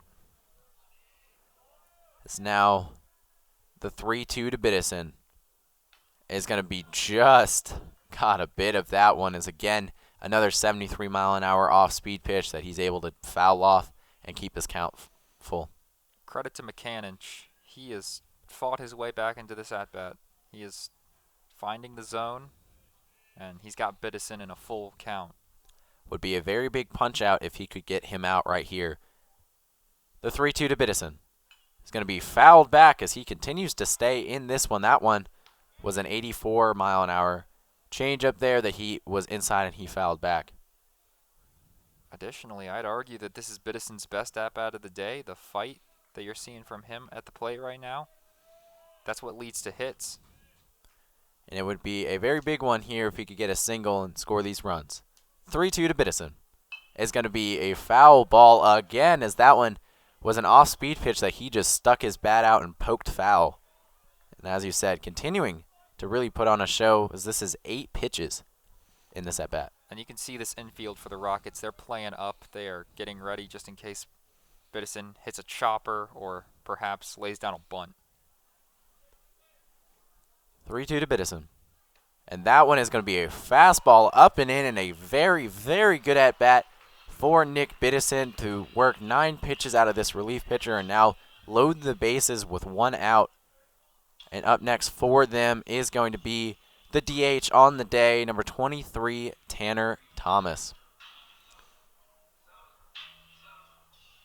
As he will be looking to get another RBI. Already 1 RBI on the day. Has a walk, a strikeout, and a single. And has an RBI. Looking to do that right here. If you get a single, probably get 2 runs. Anything to score those runs. The first pitch to Thomas. It's going to be a fastball up and away for ball 1. Tanner Thomas already with an RBI on a hit today. And he has the ability to make contact, especially against right-handed hitters. Only benefit for Toledo, of course, that out at any base. The 1-0 is going to be hit, but that one's going to be foul into the greenery on the left side for those fans out there. So the count is now 1-1 with 1 out and the bases loaded.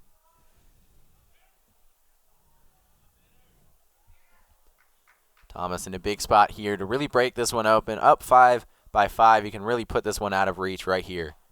As that one, a very close pitch, but called a ball. So the count's now 2-1. Strother held that frame, trying to get that strike call, but to no avail. 2-1. It's worth noting here, McCannich throwing fastballs at roughly 83 miles an hour, which is a little bit unusual. Tend to see them a little bit higher, but if you can spot those pitches, can still be effective. The 2-1 is going to be a fastball that blew right by Thomas there, as that was 84 miles an hour, but nonetheless was able to get it right by him. It might be either a sinker or a 2-seamer, which is why it would be coming out a little slower than your average 4-seam fastball. Puts a little bit of a tailspin to confuse people as the count is 2-2. And that one's going to be a fastball up and in. The count's 3-2 now. Yeah, it looks like it's coming out just as fast, and then it has some late life, some action when it gets to the plate that just screws up the hitter, as we have a full count to Thomas with a bases loaded situation. Bases loaded. 3-2. And he hits that one, and that's going to be a fly ball to left field. Under it is Winterstein. But is he going to tag up over there at third? And he is, and the throw is going to come on to third base, but is not going to matter, as he is going to score is Kevin Madden. The Hokies are now up 7-1 in the bottom of the 6th inning. give Thomas another RBI, and leave 2 runners on base for the new hitter Kevin Madden, as you just said. Yes, that is my mistake. That was Schobel. Schobel is the one who scored. Yes. Well, actually, no, it wasn't. It was Gavin Cross, as he was the Okay. one who came from third. Okay. Yeah, bit of a confusion there. So that was Cross that scored, 2 outs. The first pitch to Madden is going to be an off-speed pitch. Sails that curveball in there. 73 miles an hour. As the count is now 0-1 with a runners on first and second. And that pitch is going to be lined into left field, but under it is going to be Winterstein and makes the play on that one. The Hokies able to score one more run on that bases loaded situation, but Toledo able to get out of it through 6. The score is 7-1 here in Blacksburg, Virginia. You're listening to 33-4 Sports. Welcome back to Blacksburg, Virginia, here on this gorgeous Saturday afternoon. Up next for the Toledo Rockets is going to be Marcus Strother, Nicky Winterstein, and John Cervello. Out there still for the Hokies is Jason Hurd after pitching 1/3 of an inning to get out of a jam and got a strikeout on that one. Hokies in the full shift over to the right-hand side for Marcus Strother as the first pitch to him from Hurd is going to be an off-speed pitch. Not quite able to catch the bottom of the zone, and the count now moves to 1-0. Yeah, and with a lofty 6-run lead, they'll be looking to get more production from Hurd in order to save those bullpen arms. So the second pitch is going to be a swinging strike, as that was a check swing, but ruled a strike by the third base umpire. And as you said, with the second game today, they will be looking to get as much production out of their bullpen, out of Hurd here, so they can save as many arms as possible.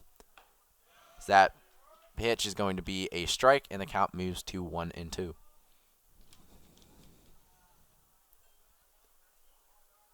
Schwarzenberger batting .262 on the season. That 1-2 is going to be fouled back, hitting the press box, but still called a strike in. As you said, it looks as though that is a pinch hitter, is going to be Schwarzenberger, not Marcus Strother.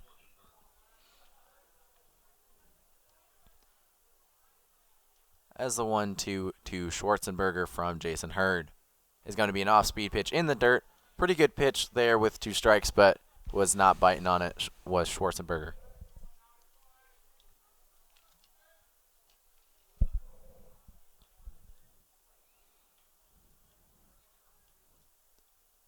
Looking in is Hurd. The 2-2. It's going to be a fastball in the dirt, but not called a strike, as the count's now 3-2. And it's bad to get yourself in a full count, and regardless of who's up to lead off. Schwarzenberger, 3-2. It's going to be a swinging strike as he blows it right by him, as that is the first out of the inning for Jason Hurd. Yeah, the 92 heater right through Schwarzenberger's bat almost. Blown it right by him. As up next for Toledo is going to be their leadoff hitter, Nicky Winterstein, the left fielder. So the first pitch to him is going to be shown bunt and goes all the way with that one, but completely misses for strike 1. Still in the full shift against Winterstein are the Hokies. Madden, the only one on the third base side. The 0-1 to him is going to be a swinging strike for 0-2. Hurd is working quickly and effectively thus far.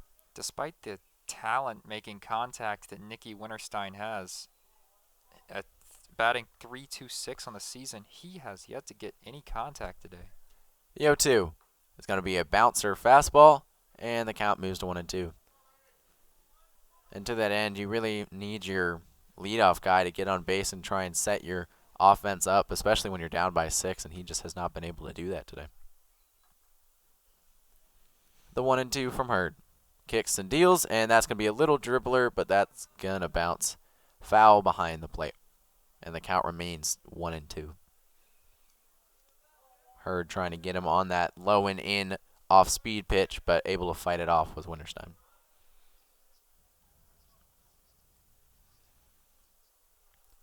Looking in is Hurd, the 1-2. And that's going to be another little dribbler behind home plate into the net, and the count remains 1-2.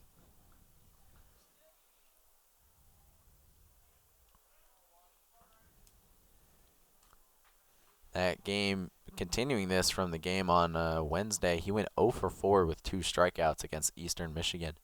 So had a bit of a rough few games so far. The 1-2 is going to be a dribbler down to first base at Rumfield who takes it himself, and that is going to be out. A quick 2 outs for Jason Hurd as we have 2 outs, or we have 2 outs in the top of the 7th inning.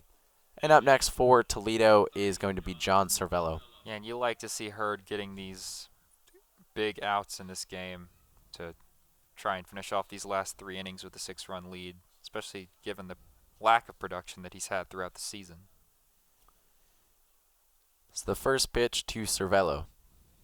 It's going to be an inside pitch there, breaking ball that was supposed to break but didn't quite, and that is going to be ball 1. Talked about Winterstein, Cervello as well, 0 for 3 on the day with 3 flyouts. So not any production out of the first 2 hitters so far. And that is going to be a strike at the knees, a fastball at 91 miles an hour. And the count's now 1-1. Yeah, as you said, the pop outs, he's been getting contact. It just hasn't been as deep as he'd like it. And that one's going to be fouled back into the dugout. And the count moves to 1-2.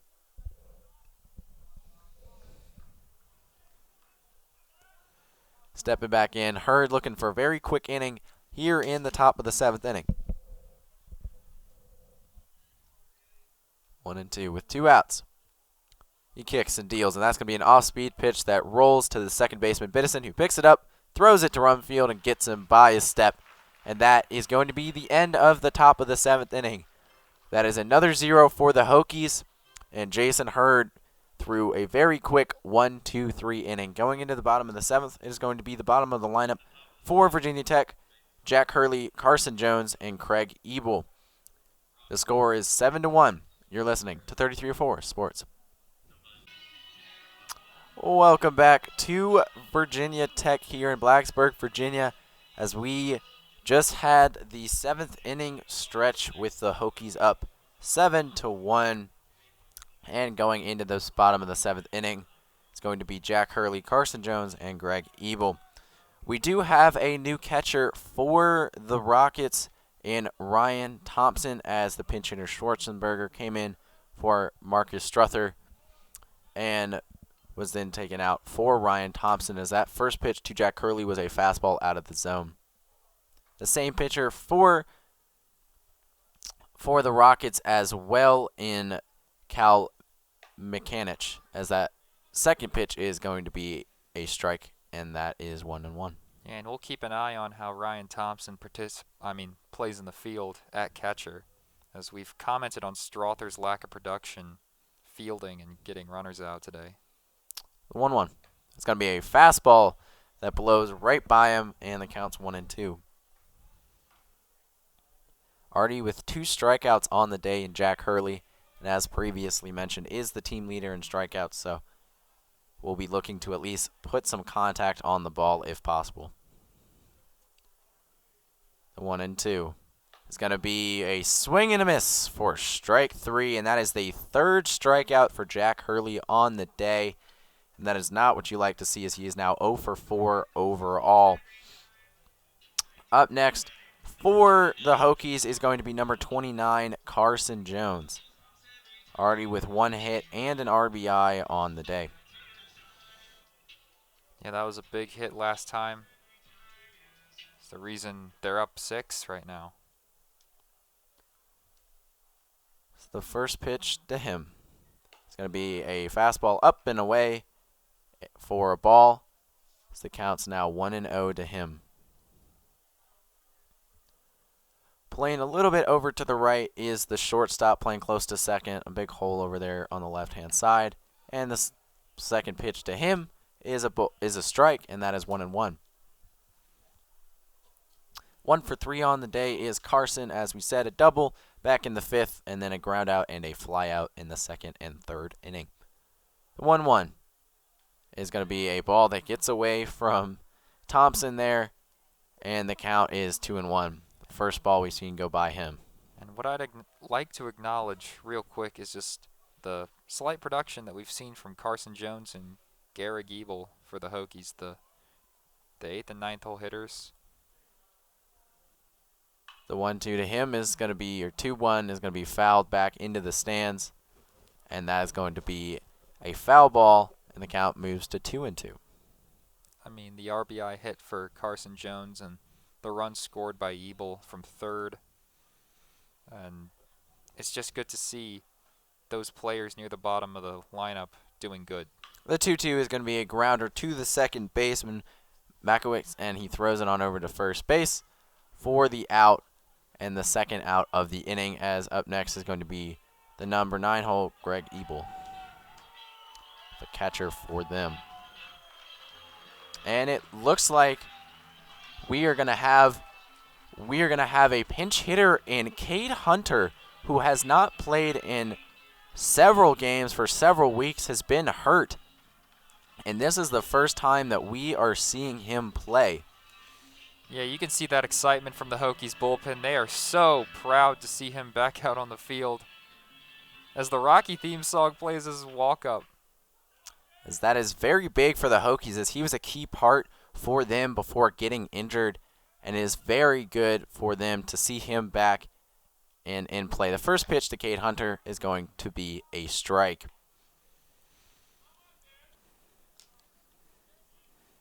Wind blowing out strongly, and Cade Hunter has not played since March 19th against Clemson, as that second pitch to him is going to be a fly ball way up, but in the infield.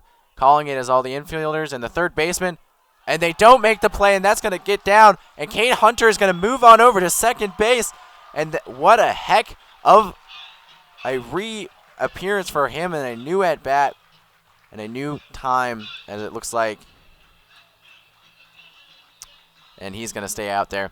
So that was a very big at-bat for him. Hadn't played since March 19th against Clemson, and just a big miscommunication in Toledo. Yeah, you had like 5, 6 guys coming out for that ball and right in the middle of the infield, and someone had to call off everyone, but just no communication. That was a really sloppy play by Toledo. Can't really say anything else about it. Indeed. As up next for the Hokies is going to be number 8, Tanner Schobel. And like you said, it looked like the third baseman, Sykes, eventually started to call it off late, but then it carried back towards the first base side, and then 2 players went for it. And his show's bunt is Schobel, and that's going to land in front of the mound, and he's going to throw it on over the first base, and that's not going to make the play. Coming home is Cade Hunter, and he's going to be safe. What a heck of a run for Cade Hunter, and his first appearance since March 19th. He gets on base and scores, and on over to first base was Schobel on that bunt. And throwing coming off the bag was the pitcher from the throw. He reached first. Well, knock on wood, whatever injury he has is probably long gone, as that is some heads-up base running. And what a perfect bunt from Schobel. It just comes right off the bat, right in the direction of the pitcher's mound, and starts bouncing right in the middle of it to where it was hard for the catcher or the pitcher to get it. And then the throw to first that was just really off that allowed Cade Hunter to eventually come in and beat the tag at home. It looks like we are going to have a umpire meeting, and they're going to check probably that play over at first base, I imagine, as that was a close one. It looked like his foot came off the bag, but it's hard to tell. Yeah, if I had to speculate, they might be looking at that play at home. Oh, and perhaps that, yes, yeah. Probably a mix of both. We'll see if we can get a look at this replay.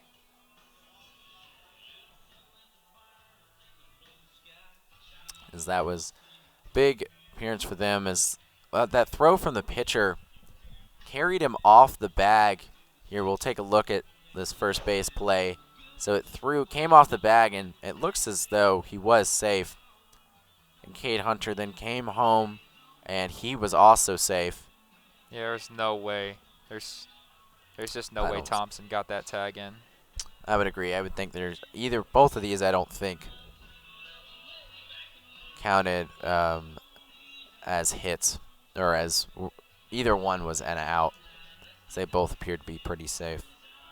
We will see what they say after the review, however, as if that run stands, Cade Hunter, as we said already, very big for them. He was their starting catcher every day and was very productive for them. So that would be big for the Hokies. As we take a look here, and he is going to be safe at first. As that throw took the first baseman off the bag. And, that's why you bunt. You put pressure on the infielders to have to make the perfect play and get you out, and that's exactly what Schobel did. I mean, yeah, Schobel, he's flashed the speed a few times. He's been beating out throws and all this stuff, and that's what you need in a leadoff hitter. So they are taking a little bit of a time here to check this one out.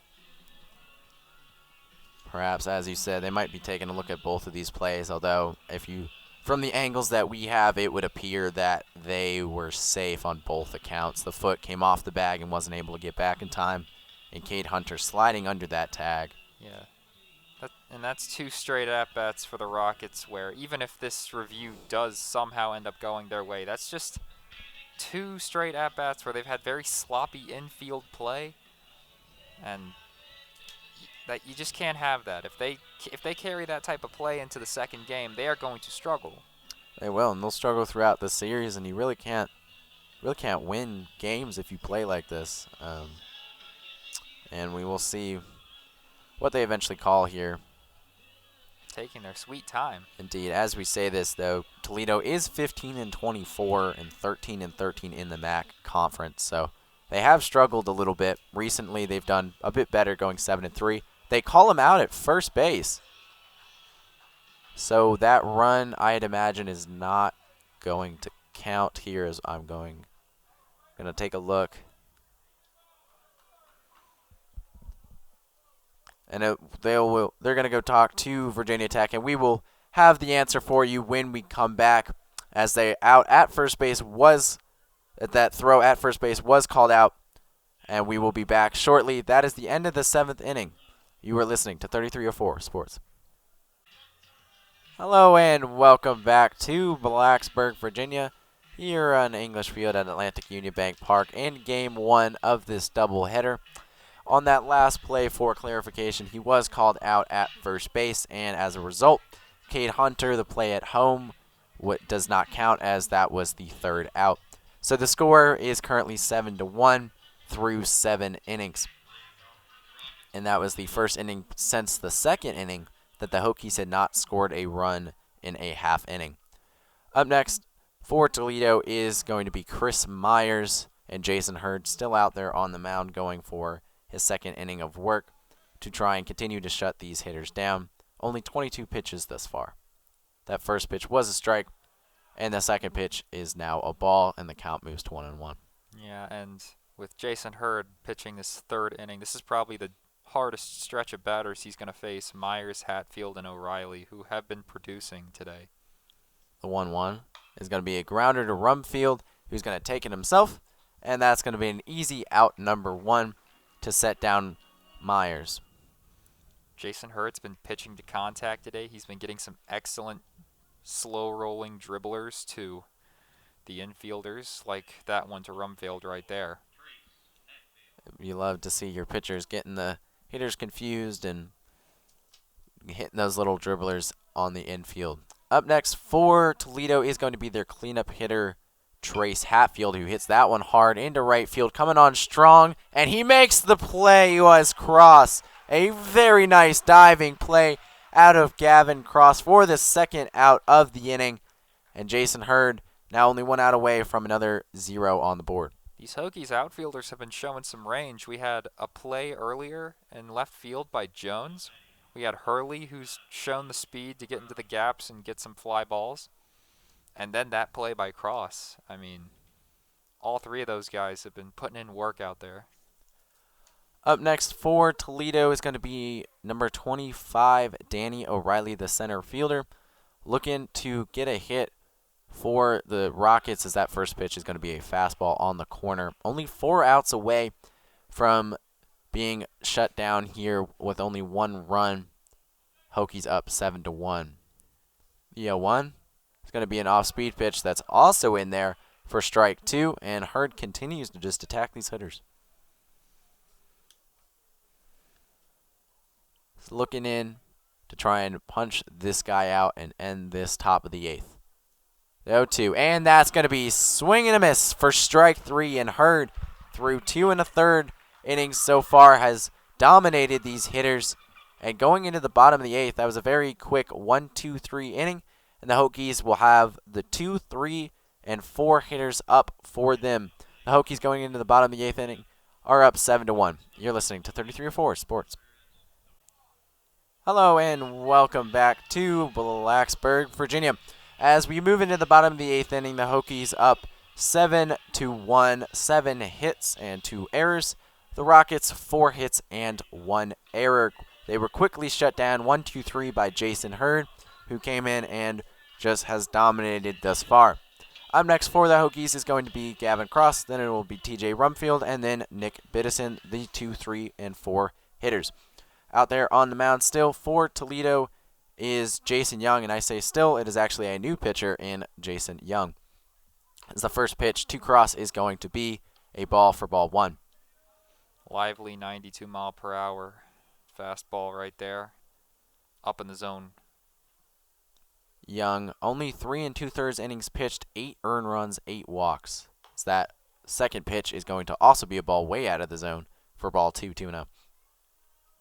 8 walks and 5 Ks, and a 19.64 ERA. Not what you like to see. As he steps back onto the mound and gets ready to go from the stretch. Kicks and deals. The 2-0 is going to be hit hard, but might be a dying ball in the right field, but coming on strong is Cervello in right field and makes the first play and the first out of the inning, as that is the first out. And up next for the Hokies is going to be number 7, TJ Rumfield. Yeah, heck of a swing from Cross right there, and you could hear the excitement from the Hokies dugout. They thought that was going a lot farther, but it turns out to be a shallow right field pop out for Gavin Cross. Jason Young did not play in 2020, and he last pitched back on April 11th, so it has been almost a month since he last pitched. As the first pitch into TJ Rumfield is going to be a ball in the dirt. Rumfield already with 2 walks on the day and a home run, so only sitting at 1 and 2 on the day, but has 4 at-bats. The 1-0 to Rumfield is going to be an off-speed pitch away, and the count now moves to 2-0. Young with that out, ERA moving to 18.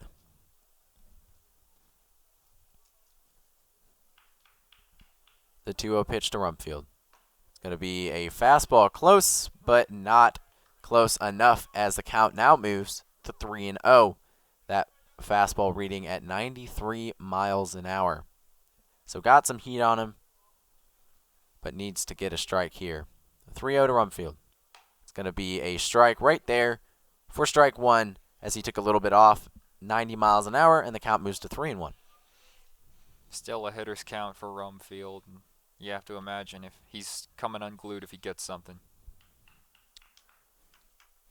3-1 to Rumfield.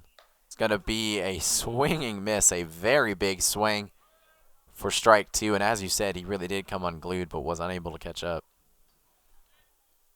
Full count with Rumfield on. Looking to get a hit on this one. Young looking in. Set 3-2. It's going to be a foul ball into the grass on the left-hand side, right at some fans. And the little kids are going to converge and grab that one. Often see a lot of young fans out there on the left-hand side chasing after balls whenever they come out there.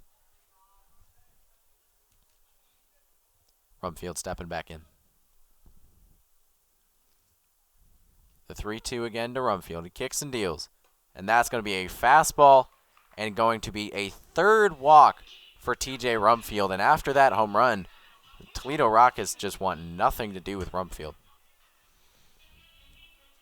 Yeah, they've been pitching around the zone, trying to paint the corners, but they haven't been getting the calls. And it's been leading to a lot of bases on balls. Nick Biddison up now, 2 walks of his own. Coming up to the plate, looking to drive in this run with 1 out. And to your point, 10 walks on the day collectively for the Hokies. And that is not something you see very often. The first pitch to Biddison is going to be a foul ball that hits off the end of the bat and ends up in the net for 0-1. Yeah, and you mentioned the 10 walks, which is an incredible stat in its own right, but when you put it right next to only 8 strikeouts across the lineup, amazing plate patience for the Hokies today. 0-1 to Biddison is going to be hit hard into center field, dying on O'Reilly, but he makes the play, and back to first is Rumfield, excuse me. There are now 2 outs in this one. And you mentioned those strikeouts, 3 of those coming from Hurley. So the rest of this lineup done a pretty good job of not striking out. Cannot, unfortunately, say the same about Hurley today. He's a guy who comes up thinking to ambush the pitcher. Sometimes it works, sometimes it doesn't. As up next for the Hokies is going to be number 23, Tanner Thomas. The first pitch to him is going to be a strike, an off-speed pitch there on the outside half for 0-1. Thomas is 1 for 2 on the day with a walk of his own.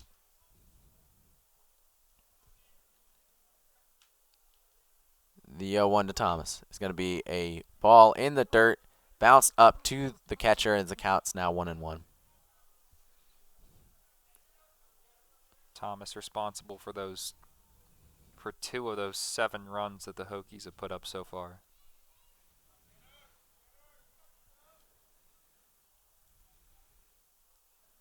The 1-1 to Thomas is going to be hit hard into right field. That's going to land in front of Cervello as Rumfield's going to get back to second base. He thought about it, and now there are 2 runners on. That ball was hit hard by Thomas right at the right fielder.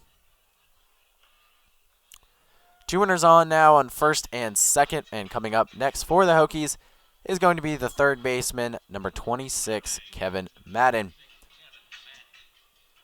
Today has had a little bit of, has 2 hits and 4 at bats, 2 for 4 on the day.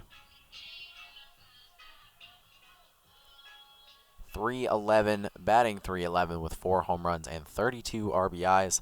Looking to cash in for the Hokies with the runners on first and second and 2 outs in the bottom of the 8th inning.